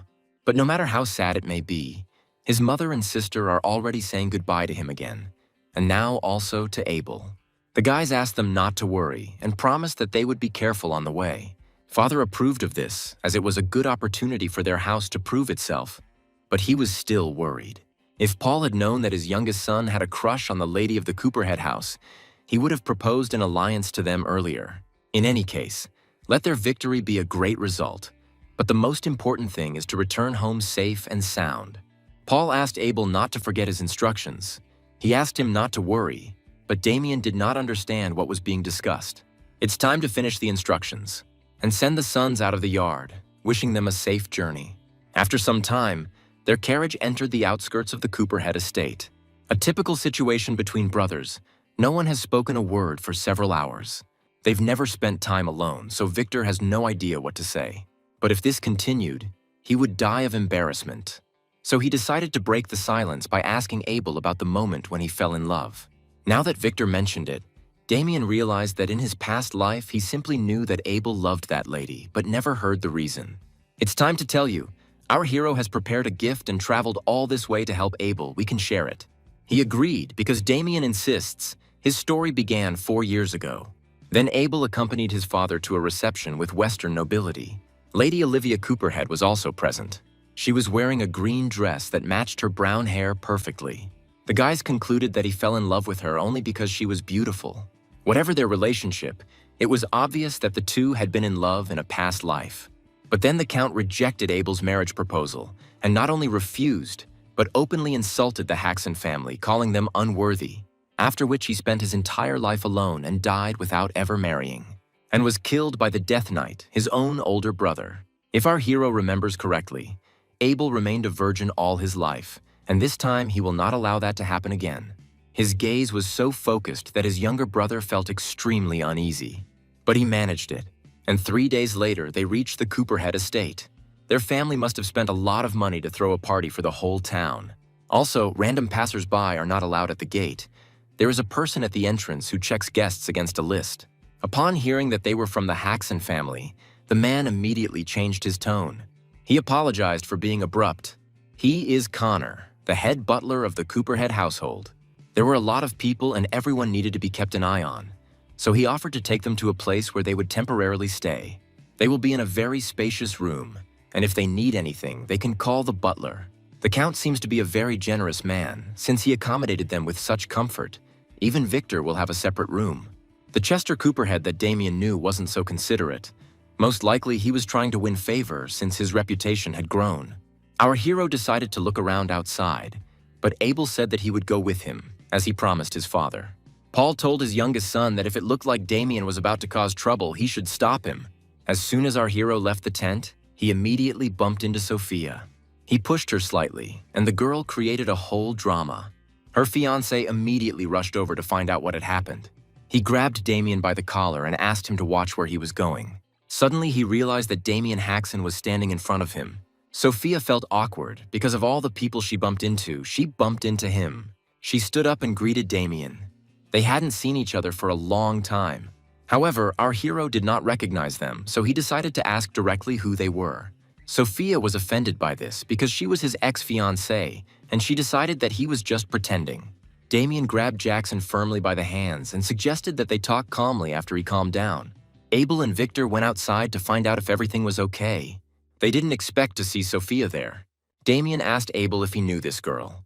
He told him that this was his ex-fiancée. After this, our hero finally remembered who was in front of him, and the faces immediately seemed quite familiar. Once upon a time, in her first life, Sophia abandoned Damien, and he begged her to talk to him. Then Jackson came out and stood next to her. They both mocked our hero. Damien couldn't believe that she had decided to unilaterally break off the engagement. Sophia initially did not want to marry him. She had no choice since their grandfathers decided everything, but that is in the past. Besides, it doesn't make any sense at all because she's Sophia Roussel, and such a good-for-nothing heir of a small house cannot be a match for her. Jackson allowed him to leave peacefully for Sophia's sake, but asked him not to dare appear in front of them again.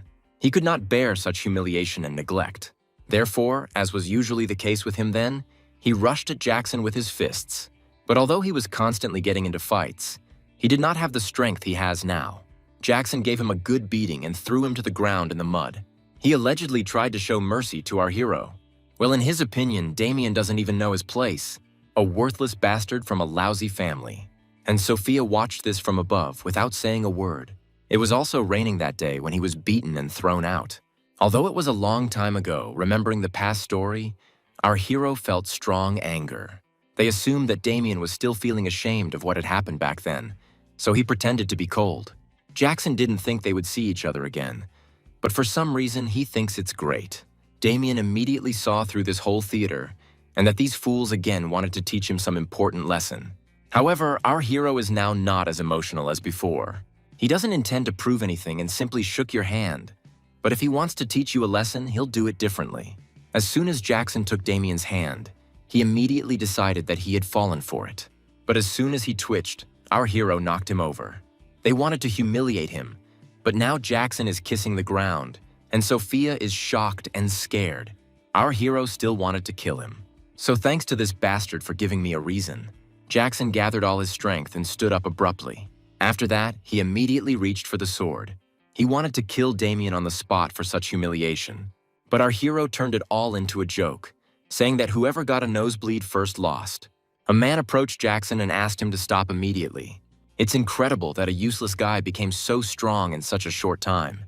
This man has a good energy about him. He is at least middle class. And he seems to know Damien. He's interested in how far our hero has progressed. If Jackson was done fooling around, then it was time for them to go back. He wanted to complain that this freak hit him in the face, but quickly shut up in front of his master. The man asked him to stop his idle chatter and follow him. Jackson was angry, but there was nothing he could do. He had to put away his sword and say goodbye. Our hero didn't understand what was wrong with them and why they just left. This man is Jacques Noir, and they will soon meet Damien Haxon. Our hero has a poor memory of a person with that name, but he feels that something interesting is about to start. Once at his place, Jackson began to ask Jacques why he stopped him, because he could have easily dealt with this bastard. But he didn't receive an answer to his question. Jacques only grabbed him by the throat. He did tell him not to make any noise and to be quiet while they were here. All Jackson can do is apologize, and Jacques calls him a fool. After all, if he hadn't stopped this hype, Jackson would already be dead at the hands of Damien Haxon. But he didn't believe him. Considering that such a thing was impossible, Jacques said again that it was true. He didn't know what this boy had been through, but his strength was already far superior to Jackson's. If they ever met again, he asked his protege not to think of starting a fight. Their only goal is to win the martial arts tournament. Although Jackson finds it strange that he has to win Olivia's favor while being engaged to Sophia, winning the tournament and establishing a connection with Lady Olivia are the key conditions for Jacques' wish to come true. Ascend to the rank of a true master. Jackson should simply prepare for the tournament while his master goes to gather information on Copperhead and the other participants. As soon as Jacques Noir left, Sophia immediately ran to her lover. She immediately noticed a mark on his neck, but Jackson said everything was fine. Damned old man, if he demands something, he could at least explain it properly because he doesn't understand. How is victory related to his becoming a master? Once he surpasses the rank of a middle-class knight, he will kill that bastard himself. Later, the people gathered in the tournament arena. Damien Hoxton is already known to many. He looks as disgusting as the rumors say. The Earl of Chester Copperhead announced that today marks his daughter's birthday with this grand event. He expressed his gratitude to all the distinguished guests for coming. Abel beamed as soon as he saw his beloved, Earl Copperhead's daughter, Olivia Copperhead, standing next to her father. Here, in this very arena, the bravest knights of the Western Kingdom of Apple have gathered. The winner will gain fame throughout their land, and with it, a reward worthy of that fame. The tournament will last 2 days and will be divided into team and individual fights. Healers will also be on hand, so participants can show off their full strength without worrying about injury. The first duel will begin in 2 hours, and the Count is eager to see the knight's valor. Our hero said goodbye to Abel and Victor, saying that they would see each other a little later. This event was organized for Olivia, so her father asked her to at least try to look happier. However, the girl is unhappy. She didn't ask for anything like this at all. All this is organized only to show off the prestige of their family. But even if she is not interested, the guests will definitely all applaud when the competition begins. It's time for the first event, Team Battle Monster Hunt. The audience shouts out the names of their idols. Even Damien has his fans. Of all the people, Jackson chose our hero for his team. However, the first event, Monster Hunting, is perfect for him. He will make sure that everyone around him remembers his name. And finally, the bars of the pen are raised. The most select monsters were chosen for the knights. Many of the participants were already terrified at the sight of them. They decided to disperse and not engage in direct combat. Jackson also took a step back, but Damien didn't even bat an eyelid. Even when, before his eyes, a huge monster crushed one of the participants. Our hero didn't expect this at this competition. It seems that the Earl of Chester Copperhead has a rather dangerous hobby. He gathered monsters that even the middle class would have a hard time fighting one-on-one. Low-class knights only have a chance if they work together. However, no one had time to develop a strategy and choose a leader. Therefore, as soon as the monsters appeared, chaos began, which has already cost some their lives. The blood flew so far that it fell on the spectators. Many people came here to watch the competition, but were not prepared for the bloody arena. Even Lady Olivia does not accept such spectacles. However, the Count believes that a true knight should not have died so easily. Although in this way, the troll will weed out the weaklings among the participants. But after the shock had passed, the audience again shouted words of support. After all, viewers always want something exciting and thrilling, and the more exciting it is, the better. Because someone else is risking their life for their pleasure while they sit in safety. Jackson struck the troll multiple times in different parts of his body. But his regeneration is incredible. An attack of this level is completely insufficient. While everyone is bustling about, our hero is still standing in one place. But now it's clear why he was forced to sign a strange disclaimer of liability before the start, in which it was said that they would not blame them even if they died. Even Jackson would be at a disadvantage when facing this monster one-on-one. But if he has a partner who will support him, there will be more than enough chances to win. But even those who didn't die at first can't get close to the monster. The troll continues to fend off attacks of various types. The knights try to attack him all at once, trying to inflict enough wounds to at least temporarily immobilize him while he regenerates, and then finish it off by cutting off the monster's head. However, the troll is not so weak. He caught the knight in flight with his huge hand, after which he swatted him like a mosquito. But Jackson did not back down, deciding that now was the best time for him. He was able to get close and cut off the huge head. Sophia, like the rest of the spectators, admires his courage. This made Jackson turn his nose up even higher, thinking that he is the person who will become the strongest knight. However, a second troll appeared behind him. He realized this as soon as all the spectators fell silent. Somehow he managed to put up protection, thanks to which he was able to survive. He became so arrogant that he completely forgot about the second one. Damien resigned himself to the fact that even if this was the Count's stupid hobby, he would at least have to play along convincingly. Jackson watches as our hero goes after the troll alone, considering that he is a complete idiot and is trying to ruin himself. The monster did not keep him waiting and immediately attacked Damien. But our hero used the secret art, all-encompassing gaze, and changed the trajectory of the blow, after which he ran up his arm onto his back and jumped up with a sword. He then used the secret art of bloody death. This victory was quick and spectacular, which makes our hero stand out from the crowd. Jackson is shocked by what he sees. He cannot believe that this is the man he previously humiliated. Abel began to shout his older brother's name loudly, and people who didn't know him before also began to cheer for him. The Count also appreciated his abilities and was convinced that his reputation was not at all exaggerated. Our hero easily dealt with the troll and put the sword away in his spatial pocket. This attracted public attention and confirmed his reputation, and also amazed Jackson. After the completion of the first stage, a banquet was held at the Cooperhead estate. All the girls' eyes were directed at our hero, as well as at his younger brother. In their opinion, they look even more attractive up close.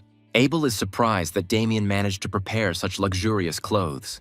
He bought it in advance at a famous clothing store, Moonlight Wave in Landwork.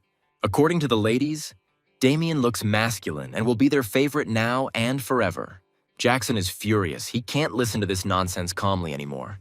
It irritates him that everyone recognizes this loser, but not him. He wanted to find understanding from his fiancée, but it seemed she also admired Damien. Sophia doesn't understand how she didn't notice how handsome our hero is before. Count Cooperhead entered the hall with his daughter, Lady Olivia.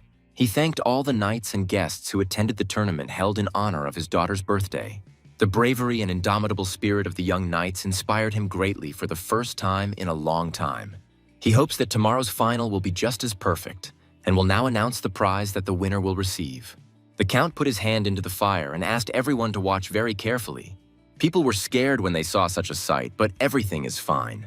The Count took out his hand and showed everyone that it was absolutely healthy, all thanks to the power of the treasure he was clutching in his fist. Our hero recognized it as he suspected it was really here, the heart of the spirit. This treasure protects its owner from flames and also maintains body temperature. Even for magicians, its origin remains a mystery. But one thing is certain, its value is incredible. The winner will receive it as a prize. The crowd is excited. Damien can't believe they're using the spirit heart as a cheap prize in the tournament. They clearly don't know its true value. Initially, our hero was not interested in the prize, but it is very tempting. The Earl of Chester Cooperhead hopes that all his guests will enjoy today's banquet. A guy from the crowd, Franz from the Nyssen house, approached him. In honor of the young lady's birthday, he prepared a modest gift. These are cosmetics created by alchemists of the sword school using spiritual powder. It's really a humble gift for their family. Another guy, Charlie from the Zion house, approached them. He also prepared a gift for Olivia. A necklace made of 7-colored crystal, said to be a rare gem that drops once when 100 golems are destroyed. In fact, the Cooperhead vault was full of them, but the Count still thanked them for the gifts and asked them to give them to the butler. As expected, the competition to attract the young lady's attention has already begun. However, such a rich Count could not be surprised by ordinary gifts, and Jackson also decided to take advantage of the opportunity. He hoped that Chester had heard of his fame, but no one had ever heard of him. Jackson took out an elixir of condensed life force from his pocket. 1 drop was enough to last the whole day without feeling tired. This was the priceless elixir that the teacher had told him to give to the Count. Targeting the Count instead of the young lady was a smart decision. This gift really pleased such a rich man quite well.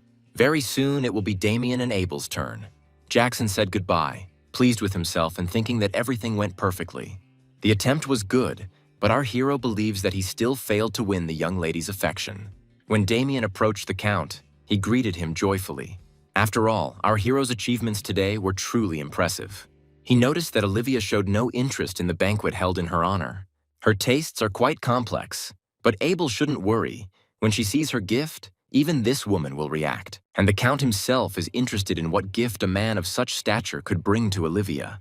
Damien used his ring. The Count was surprised that he had a spatial magic tool. When our hero took out his bow, Olivia finally raised her bored eyes. And when he took it out completely, she even stood up from her seat. This gift turned out to be the most interesting of all those given previously. Although other people don't understand its value, it looks like an ordinary cheap bow. And the Count himself was surprised. He was giving something so unimpressive, he thought that his daughter would definitely not like it. However, she was very happy. For her, this bow was the most amazing thing in the world. This is exactly the reaction our hero was expecting. He asked Abel to give this bow to the young lady. The information that her hobby is hunting turned out to be true. To win a person over, you need to understand his needs well. Olivia, taking it in her hands, appreciated how incredibly elastic it was, and also what he had made from the horn of the Minotaur. Our hero told her that it was made not from an ordinary Minotaur horn, but from the horn of their leader. Jackson is surprised, because this is the monster that the middle class of knights are afraid to fight one-on-one. The craftsman's name, Augustus, is also carved on it. Even the Count was shocked when he heard this name. Our hero confirmed the origin of the bow. The equipment created by August is very valuable, as he is the best blacksmith in the Apple Kingdom. Once, a shield he created was sold at auction for an impossibly high price. The Count never thought that he would receive such a valuable gift in his life. But Olivia calmed him down a little, reminding him that this gift belonged to her. However, Damien noticed that this gift was not from him and that he needed to thank someone else. He praised his younger brother, singing that he had gone through a lot to get this for the lady. Olivia decided to ask how he was able to obtain something so valuable. The Count allowed his daughter to communicate with Abel. He himself was interested, but he would find out about it later from Olivia. Our hero called Abel because he stood like a pillar of excitement. He cannot miss this great opportunity. No matter how nervous he was still able to tell Olivia how glad he was to meet her. The hero of the evening is Abel, so Damien is out. Seeing this, Jacques Noir understands that his and Jackson's plan didn't work. He expected Damien to be quite strong, but he didn't think he was so competent, winning the hearts of both the Count and his daughter. He can't let this continue, because if things go this way, the Haxon brothers will get both the victory in the tournament and the Count's daughter. He asked Jackson to follow him, and Sophia remained to wait for them in the banquet hall. Our hero noticed them leaving, and I immediately realized that these two were up to something. The next day, Damien and his companions were walking around the area. All the time, our hero looked slyly at his younger brother, which made him feel awkward. Yesterday, Damien saw how Abel communicated very easily. The atmosphere between him and Lady Olivia was very good, after which he left and said that he would wait for good news from Abel as soon as possible. And Victor wished his master good luck in the upcoming battle. Abel decided to thank his older brother for creating this opportunity for him. But he decided to play a joke, because in front of him was some stranger who had put his younger brother somewhere. Although all this was expected, because it is natural when a brother takes care of his brother. All he can do is do everything he can to get along with Lady Olivia as best he can. The second match of the tournament will feature singles fights. Our hero shows himself to be just as cool as before. None of his opponents were able to land even a single blow on him. Abel and Victor are cheering for him at the top of their lungs. At the end of the second match of the tournament, our hero reaches the final. In the stands, a rather secretive woman unexpectedly approached Abel. It turned out to be Lady Olivia, but it's strange that she's here. Olivia sneaked in here to warn of the danger. She found out about it last night.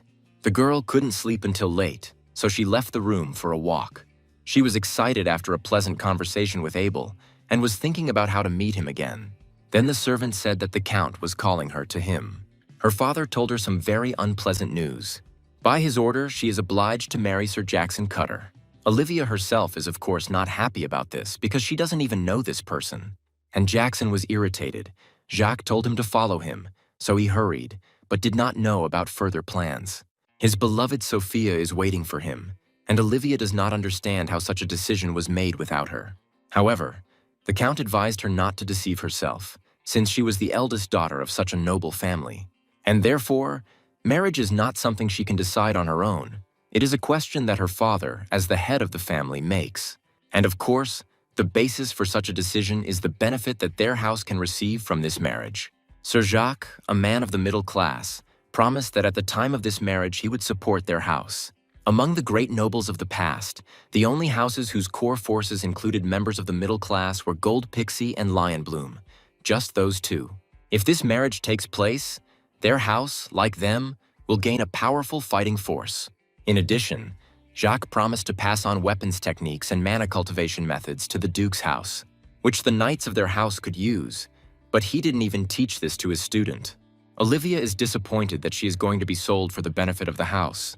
These conditions are satisfactory for Chester, but there is still one small problem. Jackson is a completely unknown knight. Then Jacques asked not to worry about it, since his student would win tomorrow's fight. But Graf reminded that Damien Haxon is participating, and therefore it won't be so easy to win. Jacques is confident that he can do it, but he will need the Count's help. It's simple, he just needs to not interfere, even if Damien Haxon dies. Olivia tried to object, but apparently no one was really listening to her. The Count gave his consent without further questions. Then the girl decided to run away quietly and at least try to warn. She feels guilty that she couldn't stop her father. Abel and Victor are horrified. They suggested running away immediately. Our hero thought that Jacques was simply giving off a bad impression, but he didn't expect him to do something like that. And Count Cooperhead behaves exactly the same as in his past life. He will do anything if it brings benefits to his house. Abel was scared to hear that Damien was not going to run away, because he thought that a middle-class knight was strong even for his older brother. But our hero calmed him down and said that he had already figured out how to proceed. First, we need to finish the current fight. Then Damien went to the arena to join the other tournament participants. They all looked at him with apprehension, because he was the main enemy for them all. The drums beat, attracting the crowd's attention. The finale was about to begin, but the Count noticed that his daughter was still missing.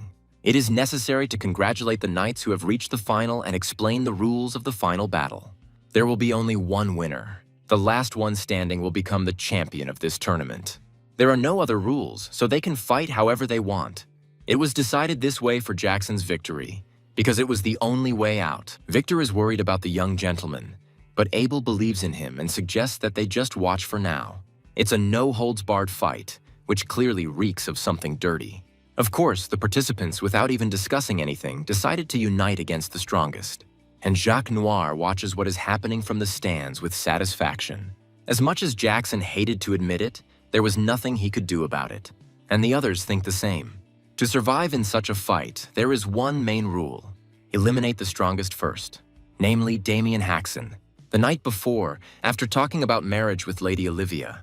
Upon his return, Jackson tried to find out from his teacher why he was doing this. After all, he suggested this without even asking his student. However, Jacques immediately shut his mouth. If Jackson had been clever enough, he would not have had to make such an offer to the Count. Then there would be no need to waste his time and knowledge. But he doesn't want to obey because he already has Sophia. Jacques asked Jackson to leave her because she was now useless. The reason he allowed the student to date Sophia Russell was because he wanted to gain the support of the Russell house. Thanks to this, Jacques was able to obtain the fencing manual he needed. He also received the elixir Jackson would need to move up from the lower class. But House Russell has nothing else to offer.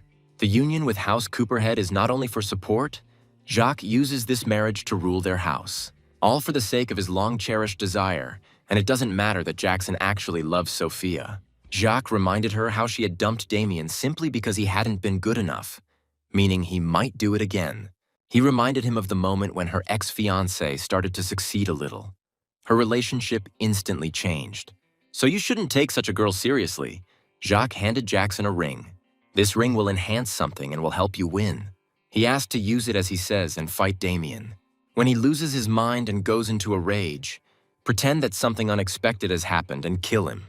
Jackson is already negatively disposed towards his mentor, but for now he has decided to pretend that he is following the bastard's orders. And at the moment, he himself wants to get rid of our hero. Sophia actively supports her lover during the fight. Jackson intends to kill Damien today and prove to her that it is much more suitable for her.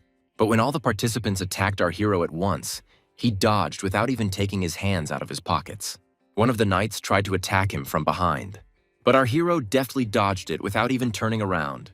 Damien fights his opponents as if he were playing games, thus demonstrating his superiority to the whole crowd. At this time, Victor and Abel actively support him. Our hero noticed that the other participants wanted to overwhelm him with numbers and somehow get out of it. But so far, they haven't been very successful at it. Jackson is surprised that Damien is fighting against several low-class knights without even drawing his sword. Then he realized that our hero had surpassed the lower class. The participants tried to attack him again, They attack in a crowd and at the same time talk about the honor of the house and glory, which is funny. But Damien can handle this too, because he possesses a secret technique, the all-encompassing gaze, thanks to which he will be able to parry all attacks from all sides. Both knights who attacked him were left without weapons. After all, they all signed an agreement before participating. Therefore, let them consider the meeting with our hero an accident. Abel was so proud that he even started telling his neighbors that this was his brother. Count Cooperhead and Jacques Noir realized that their plan may fail. It looks like Jackson is left alone with our hero. He asked Damien to stop showing off, and in the meantime, he took the stone from the ring. Our hero noticed that his opponent had put it in his mouth. Immediately after that, his body was filled with mana, which reached out to the bodies lying on the ground. Our hero did not expect to see anything like this at the tournament organized by the Count. Now Jackson is confident of his victory, and Damien is amazed by the devilry that is happening here. This is what is called a mana frenzy, a phenomenon in which the mana within the body escapes the control of the owner and begins to move chaotically. In this case, not only does a significant loss of mana occur, but the body can also be seriously damaged, leaving the victim crippled. This is the trump card Jackson was given by his teacher, an item that causes a mana surge in anyone near it. He is sure that now Damien will have to crawl on the ground like the devil. However, our hero simply laughed in his face. He called Jackson and his teacher complete and utter nonsense. After all, our hero expected something like this, but that's all they could come up with. They also resorted to black magic, although Jackson himself seemed unaware of this. Our hero said that he was very sorry, but such things have no effect on him. Jean is also confused. He doesn't understand why the ring's power didn't work on him. Apparently, the mana riot didn't affect Damien at all.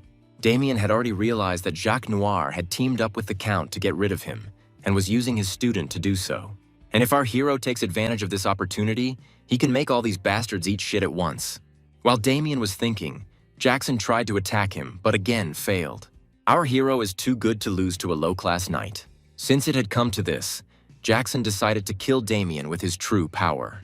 But he forgot his place. Our hero finally attacked, and then his opponent had no chance at all. Jackson had no way to respond to an attack of such force, and the spectators almost got it too. Jackson was no longer able to continue the fight and fell to his knees spitting out the stuff. Black magic came out of him with great force, after which he fell to the ground unconscious. Even the spectators already understood what it was, because the entire arena was covered with ominous dark energy. It seems that the Count himself did not know what he had signed up for because he himself was surprised. He urgently needs to do something because the crowd is becoming increasingly restless. At this rate, the rumors will soon reach the church. The Count ordered an immediate end to the fighting and to shut everyone's mouths before it spread. And so far, everything is going according to plan for our hero. Although the main rat is already trying to escape. The Count is furious. He trusted Jacques Noir and he dared to disgrace him like that. There is no evidence that he was connected to him, so he can only pretend that he knows nothing. However, just as he was about to climb into the carriage, our hero called out to him. The Count was frightened, because apparently Damien already knew everything, but he continued to deny everything. But since he decided to play the fool, then our hero has no choice. Damien quickly dealt with his guards. He didn't touch the Count, but he scared him a little, after which he asked the question again.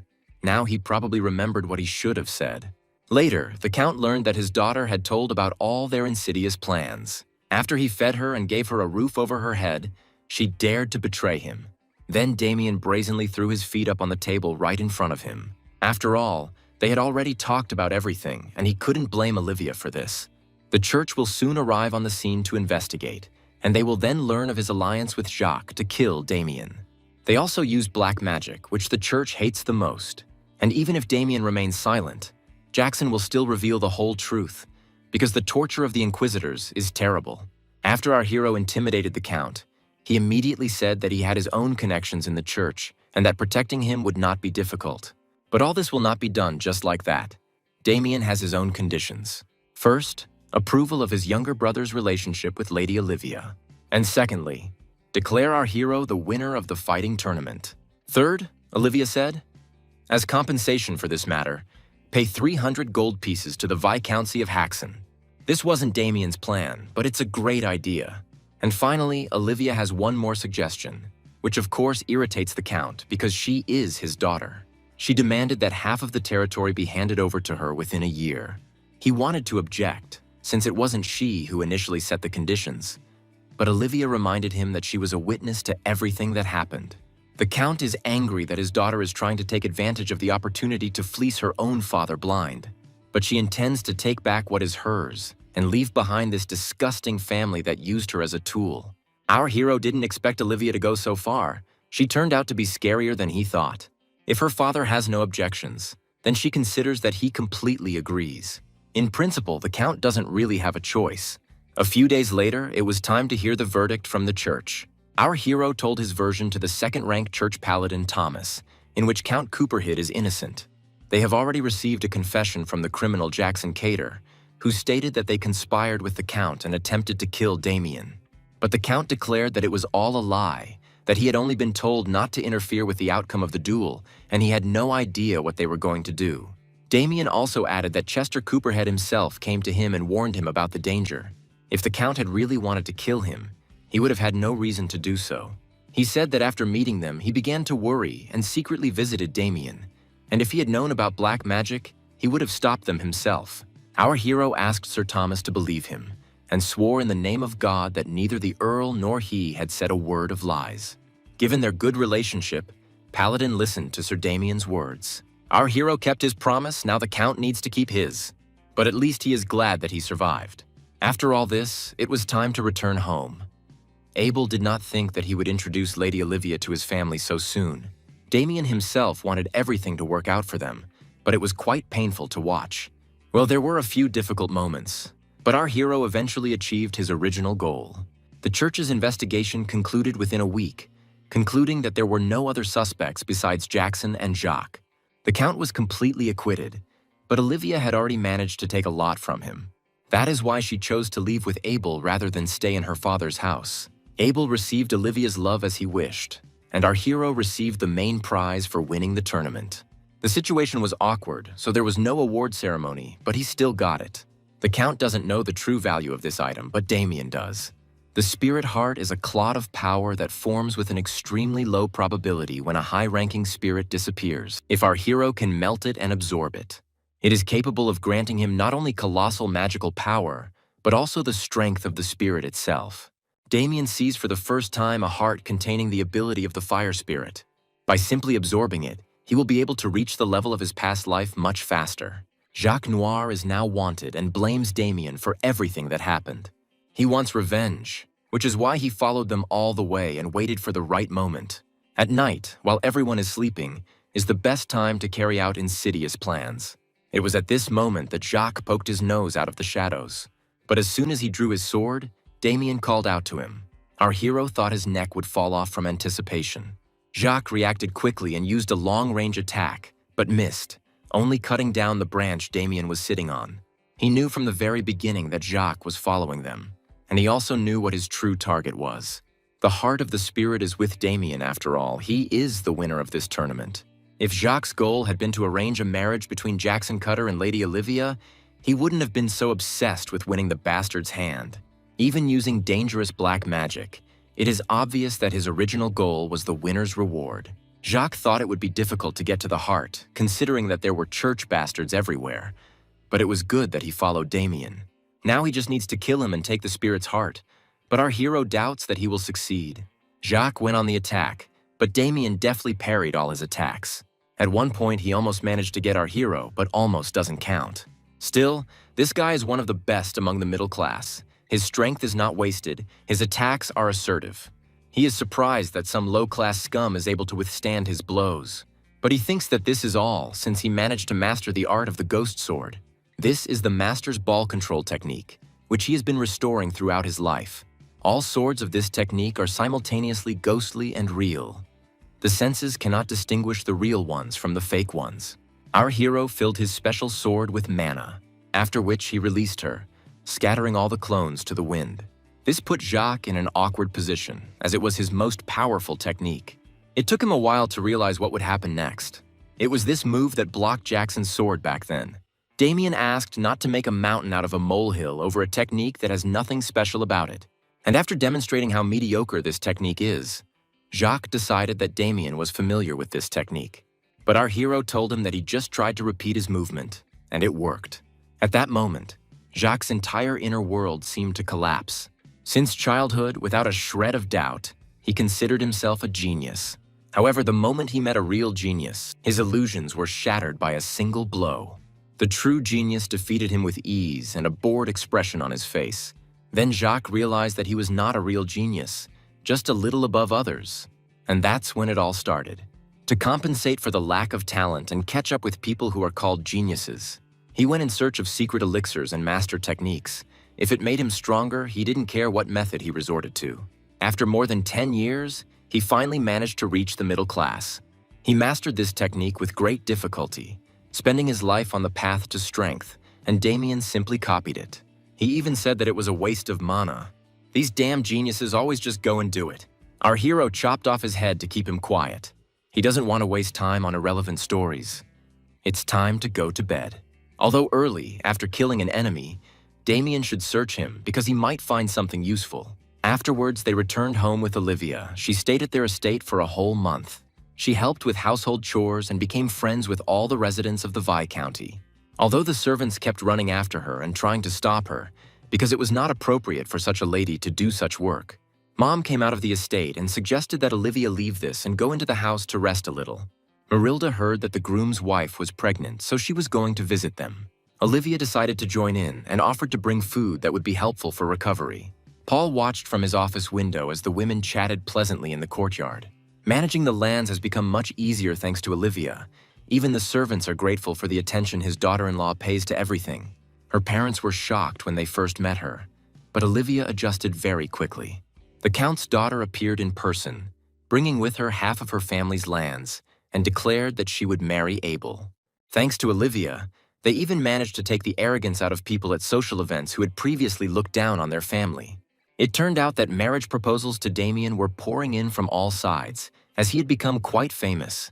But our hero thinks that it is too early for him to get married. Although my father didn't understand, sometimes you get married too late, but never too early. First of all, a man needs to settle down in one place to find stability. In his youth, Paul also rejected many young ladies. The father continued to talk about marriage, which caused Damien to lose control and jump out of the window. The holidays are still a long way off, so father will wait with his lectures. In fact, our hero never even dreamed of himself as a husband. Besides, worrying about it in the first place is a luxury for a person like him, even if everything he did was not done of his own free will. But someone's children, brothers, and parents died at his hands. This fact cannot be changed. In his opinion, such a killer does not deserve happiness. More importantly, he needs to get stronger as quickly as possible so he can kill Dorgo first. Damien ran into the forest to train. In the book, he saw a technique that destroys madness. It was a new mana cultivation technique he discovered after defeating Jacques Noir. Unlike the normal cultivation method where you have to sit still as usual and absorb mana, this is an unusual technique that allows you to absorb mana even while moving, the principle of which is quite complex. If combined with existing methods, something quite decent can be created. And if, in addition, the spirit heart is correctly absorbed, then our hero will definitely be able to become stronger in a short time. But just as he began to warm up, Victor came to announce the arrival of a guest. For some reason, upon hearing about the guests, our hero had a bad feeling. Entering the house, Damien saw Agnes.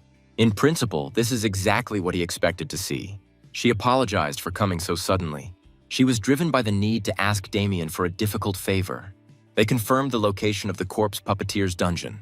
She talked about how they were tracking him and apparently finally found him. That's why Agnes came to our hero. After all, Damien is strong and talented. So she came from the church to ask him to lend her power, to punish this evil in the person of the puppeteer of corpses. The next morning, right at dawn, Damien tried to sneak out of the house.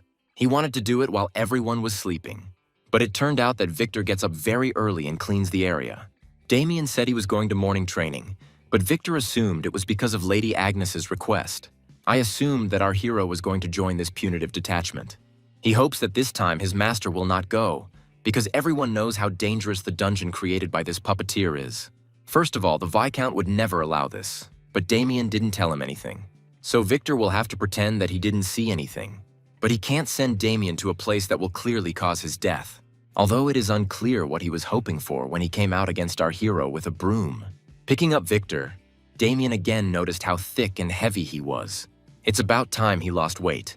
He sat him down against the wall and promised that he would not fall for the corpse puppeteer's stupid tricks.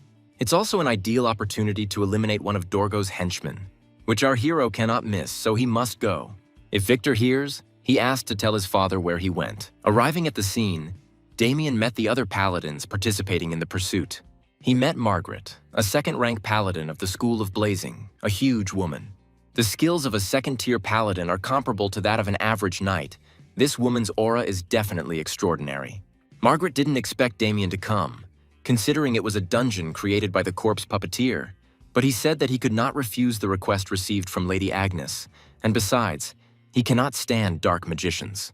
A bit wasteful, but nothing could be done. She handed him the sword. Margaret gave our hero the sacred blade, weapons crafted from a rare metal that undergoes countless etchings by the hands of a dwarven master blacksmith, after which the priests imbue it with divine power for years. Even just holding it in his hand, Damien feels his fatigue disappear. Agnes begged the master and with great difficulty managed to get him. Since Damien joins this expedition, he should receive a reward. However, it is quite rare for her to simply lend the sacred sword to an outsider. Apparently, Agnes is extremely passionate when it comes to Damien. Margaret deliberately teases Agnes to anger her. In any case, although this is not a high-class item, it is still a thing of incredible value. Agnes once again thanked our hero for responding to their request. But Damien doesn't need gratitude. He would like to hear more about the current situation. A few weeks ago, people started disappearing in the Nofri Mountains. The soldiers walked through the forest and tried to find the third missing person. Suddenly, their dog became very scared and pressed itself to the ground. The soldiers did not immediately understand why she behaved this way, but then we heard the man say how much pain he was in. Hearing the voice, they began to look out, trying to find its source, and then a huge monster came out from behind the trees towards them. They were frightened by what they saw. A monster, assembled from the bodies of animals and missing people, came out to them. This is how the estate's soldiers, who were searching for the missing farmers, were able to pinpoint the location of the dungeon. But our hero felt that something was wrong with this story. It was unthinkable that the puppeteer of corpses would allow his subjects to escape so easily, especially when he himself still hasn't even shown up and hasn't left a single trace of his presence. A fair point. The church also suspects that this could be a trap, but they still sent a punitive detachment. However, the church's actions are not entirely reckless. Assuming that the dungeon might be a trap, they gathered experienced fighters from 3 schools. With such powers, one could wipe out an entire kingdom, and Damien was called because of Agnes. Their master was against it at first, but then, since they joined at the last moment, 2 came out and he ordered the fighting power to be increased. Therefore, if our hero had not accepted this offer, Margaret would not have allowed Agnes to participate. Damien can't tell anyone, but he already knows how this punitive operation will end. In a past life, a large-scale punitive detachment was assembled, exactly like this one, and the result was its complete destruction. And from the last words of the paladin, who barely survived and died immediately after, the reason became known. He said that the enemy was among the punitive detachment. It only remains to find out which of them is the traitor. Their carriage arrived at the place where the paladins had set up camp. The punitive forces camp is quite well prepared. There are quite a few paladins here who look at least of low rank. The church was well prepared for this operation. Margaret asked Damien to follow her. They walked into the chamber where the paladins from the Order of the Furious Blizzard sat. It seems that Margaret is late not for the first time. She said that she needed to stop by somewhere. But next time he will definitely come on time, and it seems this excuse is not the first time. But the problem is Gomel's eternal irascibility. If he frowns like that all the time, wrinkles will appear on his forehead. Their exchange of barbs at some point almost escalated into a real quarrel, and also a measurement of the coolness of each of their orders. Damien noted that these 2 orders really have very bad relations, but their quarrel was interrupted by Sanus from the Order of Blinding Pain, a second-rank paladin of the church. She advised them to direct all their energy to tearing apart those dirty, dark magicians hiding in the dungeon. Margaret greeted her. They hadn't seen each other for a long time either. Sanus asked who the man was sitting at the table with them, pointing at our hero. He doesn't look like a paladin. Margaret introduced her to our hero. The other paladins had already heard of him, since he had executed an officer from Yulan, and also that he fought with 2 dark magicians at once.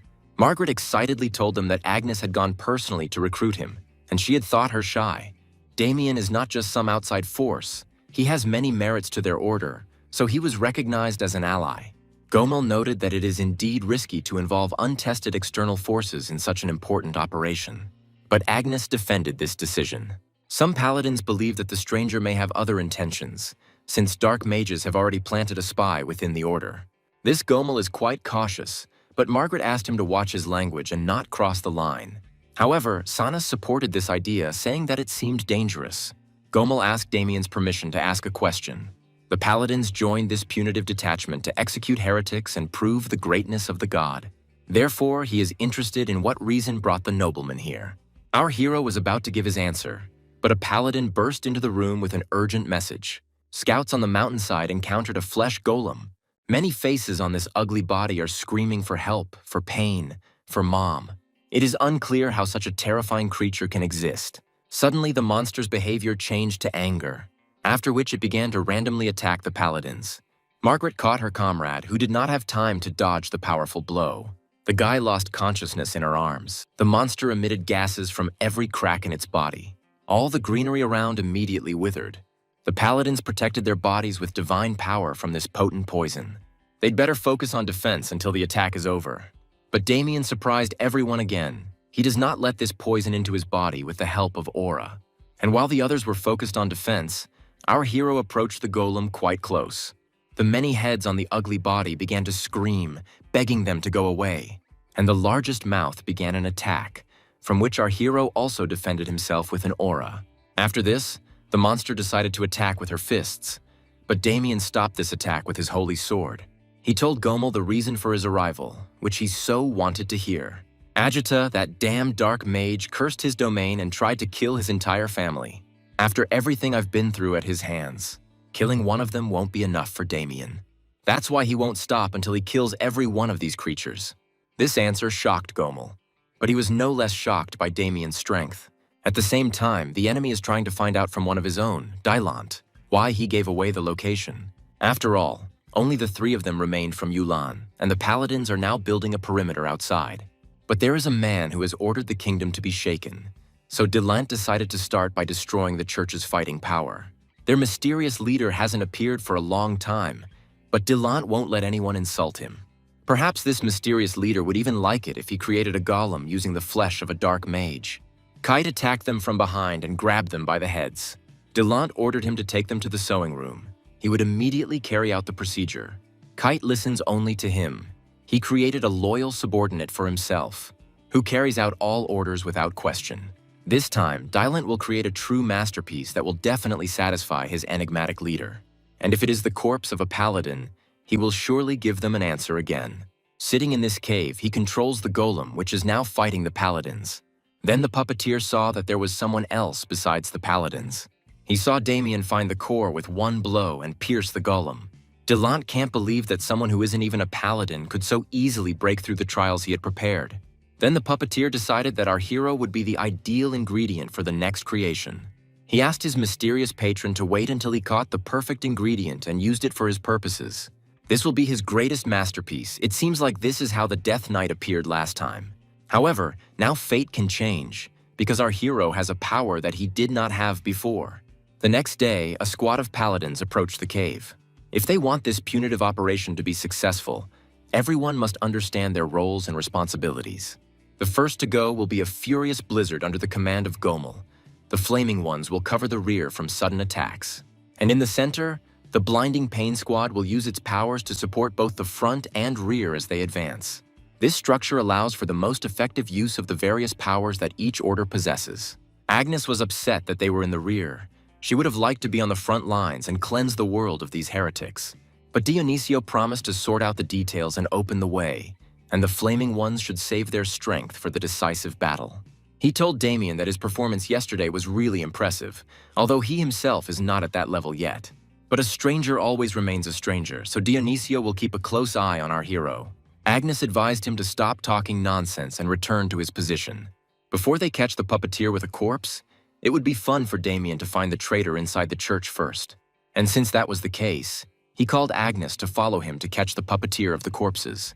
At the same time, find out the reason for Agnes's boundless hatred. In the cave, they came across many mediocre dolls made from the flesh of corpses. The order of the furious blizzard, which goes ahead, cuts them down, clearing the way for the rest. Gomel and Dionycio are at the very top. Before doing so, freezing them with ice magic. No matter how many times Damien saw it, this power still fascinates him. Even he himself is not able to reproduce this ability, the power of the church. Depending on the order, the power may have a different nature. In the past, he fought fiercely against the 5 saints who were at the peak. The Furious Blizzard, one of the strongest orders. Their only flaw is their excessive pride. And yet these paladins are a little overacting, since they remember Damien's performance yesterday and are wary of him. And yet our hero kills, so clearly showing mercy to a creature that emerged from the dirty hands of heretics. As expected from the Disciple of Light, who seemed the most fanatical of the 5 saints, the abnormal one admires Damien's hatred. She even tried to invite him to her order. They are always glad to see such sacred and strong people. Our hero doesn't understand how many more times he will have to repeat this scenario when facing the paladins. Sanus also mentioned that, as a paladin of their order, he would become an eternal servant of God. And besides, this will solve his problem with the lack of mana. This part is definitely interesting. Paladins can gain divine power depending on their faith. Each time they cleanse the world of filthy heretics, the god grants them divine power. But Damien still refused. The lack of mana would be corrected when he completed the mana cultivation techniques and completely absorbed the spirit heart. He would never become a church dog for such a reason. Sanus, he also wove a story about wandering the world and following in the footsteps of God. Margaret pointed out to Agnes that at this rate they could lose Damien. Sanus went further. Our hero really makes her task difficult. It's hard to resist him. She wasn't used to not getting what she wanted, and she suggested to Damien that they spend some time together. Our hero immediately took out his sword and attacked Sanus. Margaret and Agnes were very surprised, not understanding what was happening. However, Sanus herself remained completely fine. Our hero destroyed the doll behind her back, which can hide its body. The wound is deep, but the doll is not defeated. She has strong armor, so our hero suggested that we deal with it ourselves. However, Sanus took out the Bible and went towards the monster. She asked our hero not to get underfoot.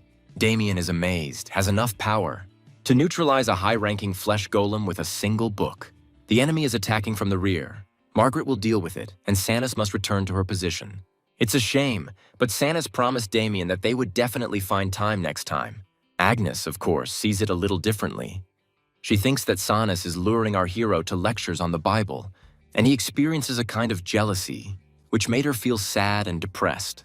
Or maybe even angry, and she will take this anger out on the monsters. Morgana suggested leaving everything to her to give her time to calm down. Agnes went out alone against a bunch of huge monsters, but she was the only student of the Azure Flame. If among the 5 saints, light was the most annoying enemy, that Azure Flame is by far the strongest. Agnes effortlessly destroyed the monsters one after another. I took out all my negative emotions on them. After that, it became quiet around. So far, no one is attacking anymore. But they came across a fork in the road. It would be too inefficient for the whole crowd to go there one by one. The leaders of the 2 orders began a meeting about whether it would be a good idea to split into squads. Agnes decided to go get a bite to eat while she had the chance. But Dionycio had already prepared food for her. He handed her the food with a smile. But he looked at our hero as if he was doing him a favor. But he also needed to eat. There was a big battle ahead, so Agnes asked Damien to eat well. After all, they came all this way to kill the puppeteer of corpses. Our hero is still curious why she is so fixated on him. But it is very tactless to ask someone so easily about the past. But since Damien came here at her request, she will tell. Before this, she had already told the story of the village that had been devastated by the puppeteer in the past. Agnes lived in that village and she survived then. Then her older brother, the paladin, returned home on leave. Every time her brother came, Agnes would stay up all night listening to his stories about the service in the Holy Church. But that day, she couldn't listen to them. The village was attacked by hordes of walking zombies. Her brother asked her to hide and not go out under any circumstances. He asked me not to go out until someone opened the door, and also not to make any sounds. This was the last time Agnes saw him. When she was rescued by a patrol from the Holy Church, the bodies of the villagers and the undead had already been burned. Through the Holy Church, she learned that the culprit of what happened that day was the puppeteer. That's why she's looking for him, and that's why she became a paladin. While Agnes was telling her story, the The meeting about further actions also ended. They had to decide whether to check the 5 passages one by one or split the punitive detachment and enter at once. In the end, they came to the conclusion that it was better to split up and enter at once. Gomel wanted them to go together, but Margaret and Sanis were against it, so the meeting dragged on. This guy has always been overly cautious, which Margaret thinks is his problem. Our hero noticed that they seemed to have known each other for a long time. Gomel ordered all units to gather. From this moment on, the punitive detachment is divided into 5 teams and goes inside. Each squad breaks through at maximum speed and then unites with those who fall behind. Just as Gomel was about to say that today would be Yulin's last day, something unexpected happened. The ground beneath them collapsed from the explosion, and the entire punitive detachment fell into a huge hole. This hole is boundless and very deep. The sudden explosion turned into a storm, and now everyone was scattered. Paladins are as resilient as cockroaches. They'll probably land on their own without any problems. More importantly, it looks like the puppeteer actually dug through this entire mountain to trap the paladins here. He really did prepare a grand tomb for Damien. Finally, they reached the bottom of the pit. Our hero fell in the same place with Dionisio. That's why Damien calls them cockroaches. They are treated with divine power. Dionisio himself doesn't seem to be particularly happy that, out of all the possible options, he ended up with our heroes. Damien didn't even think about persuading him. If he didn't want to, let him go his own way. Then Dionisio jumped up and ran towards our hero. But he didn't think anything bad. He just killed the monster hiding nearby. Damien left him alone because he was curious about what he would do, but he didn't expect to be protected. Dionisio still hates our hero, but if he dies, Agnes will be sad. Hearing this, Damien assumed that he liked Lady Agnes. Dionisio even reminds me of Abel in some ways. That's why our hero, despite everything, feels sympathy for him. At first, they thought they were being attacked by a man. But upon closer inspection, we realized that this was the work of a corpse puppeteer. This guy had a habit of making golems out of flesh. The more human-like they were, the more effort he put into them. He called these humanoid golems his greatest masterpiece. However, according to Dionisio, this is the most disgusting addiction from which this world must be cleansed. He pounced on the enemy to do it by force, but suddenly his divine power simply dissipated. This monster turned out to be stronger than the paladin. With just one blow, he sent Dionisio flying. The paladin could never understand what happened to his divine power, and Damien was a little surprised. Our hero took out his sword and walked forward. He had already seen something like this in his first life. It turns out that the puppeteer of the corpses already knew about this, a magical artifact located in the body of a humanoid golem. Damien knows very well who made it, which fuels his hatred. He cut the monster into small pieces, and he tore this artifact from his flesh. What he saw shocked Dionisio. Our hero so easily defeated the monster he couldn't. In addition, Damien's aura is terrifying and evokes fear. Our hero threw the artifact to the paladin and asked him to take it for study by the church. This will explain why their divine power stopped working. In a past life, the church found a way to resist too late and suffered much greater losses. But now, since Damien acted first, they would find a solution, an excellent chance to annoy Dorgo. Dionisio suddenly became very polite. He felt that it was necessary. The enemy seems to have hollowed out the insides of the mountain, so the place they hit must be gigantic. After wandering around for some time, they finally found one of their own. Sanis is glad to see them safe and sound. However, what Damien expected happened, but not what Dionisio expected. Sanis squeezes Gomel's neck in his hands, but acts as if nothing had happened. She then revealed that Sir Gomel had ambushed their scattered team members. But Dionisio is very confused. He cannot believe in betrayal. He thinks it's all a misunderstanding. Sanis tried to convince him that she herself could not believe it. But it was true. She even offered to arrest them and hold a trial if they insist. However, 2 second-rank paladins, close to the middle class, clashed in battle. But there is not a single trace of battle around. And Sanis itself is too clean compared to Gomel. Then the girl realized that Damien didn't buy her chatter and confessed. Dionisio didn't immediately understand what she was talking about. However, Sanis showed him what it meant. She hit Gomel just like she hit him right now. She believes that all paladins are weak, yet they still call themselves the representative body of the church. Only blinding pain can be true representatives. The church has become too lenient in interrogating heretics. They deserve only immediate execution. The Order of Blinding Pain wishes to restore the original order and return the church to its old ways. Most of the punitive detachment died in the dungeon. This means that their order, whose core remains, will naturally become the center of the church. All this is complete nonsense, because in his past life, even that grand betrayal ended in complete destruction. The paladins, endowed with power, were defeated with one blow. Having disposed of the pawns with a wave of destruction, our hero pierced Sanis's neck with the death blade. He saw it clearly, but for some reason his sword missed. Sanis must have used some kind of ability, and after successfully dodging, she immediately attacked Damien with destructive force. She has a defense that can block the death blade and a deadly attack. The power of blinding pain, their power of amplification, and it is not just physical strength. They can increase the density of an object or the sharpness of a blade too. Any concept can be enhanced. And the higher the level, the more buffs can be applied, and the more times this ability can be used. Sanis has advanced far. She can make up to 30 enhancements. Damien knows, after all, he has already fought Light, one of the 5 great saints. He then crushed thousands of undead creatures using only his evil gravity. Sanis heard that our hero is able to reflect the approaching magic, but now he only dodges. Her attacks are too predictable, and her all-encompassing gaze consumes mana proportionally to the attack power. At Damien's current level, this is a bit much, because Sanis's attacks are very powerful and expensive. Then she said that Damien's evasions had come to an end. Our hero decided that he would have to take a little risk. He decided to apply the Spirit Heart now. The amount of mana in his body increased many times over. Sanis didn't understand what he had done, but she decided that she needed to end it before it became dangerous. However, her series of intensified attacks did not produce any results. Our hero used his all-encompassing gaze every time and diverted her attacks.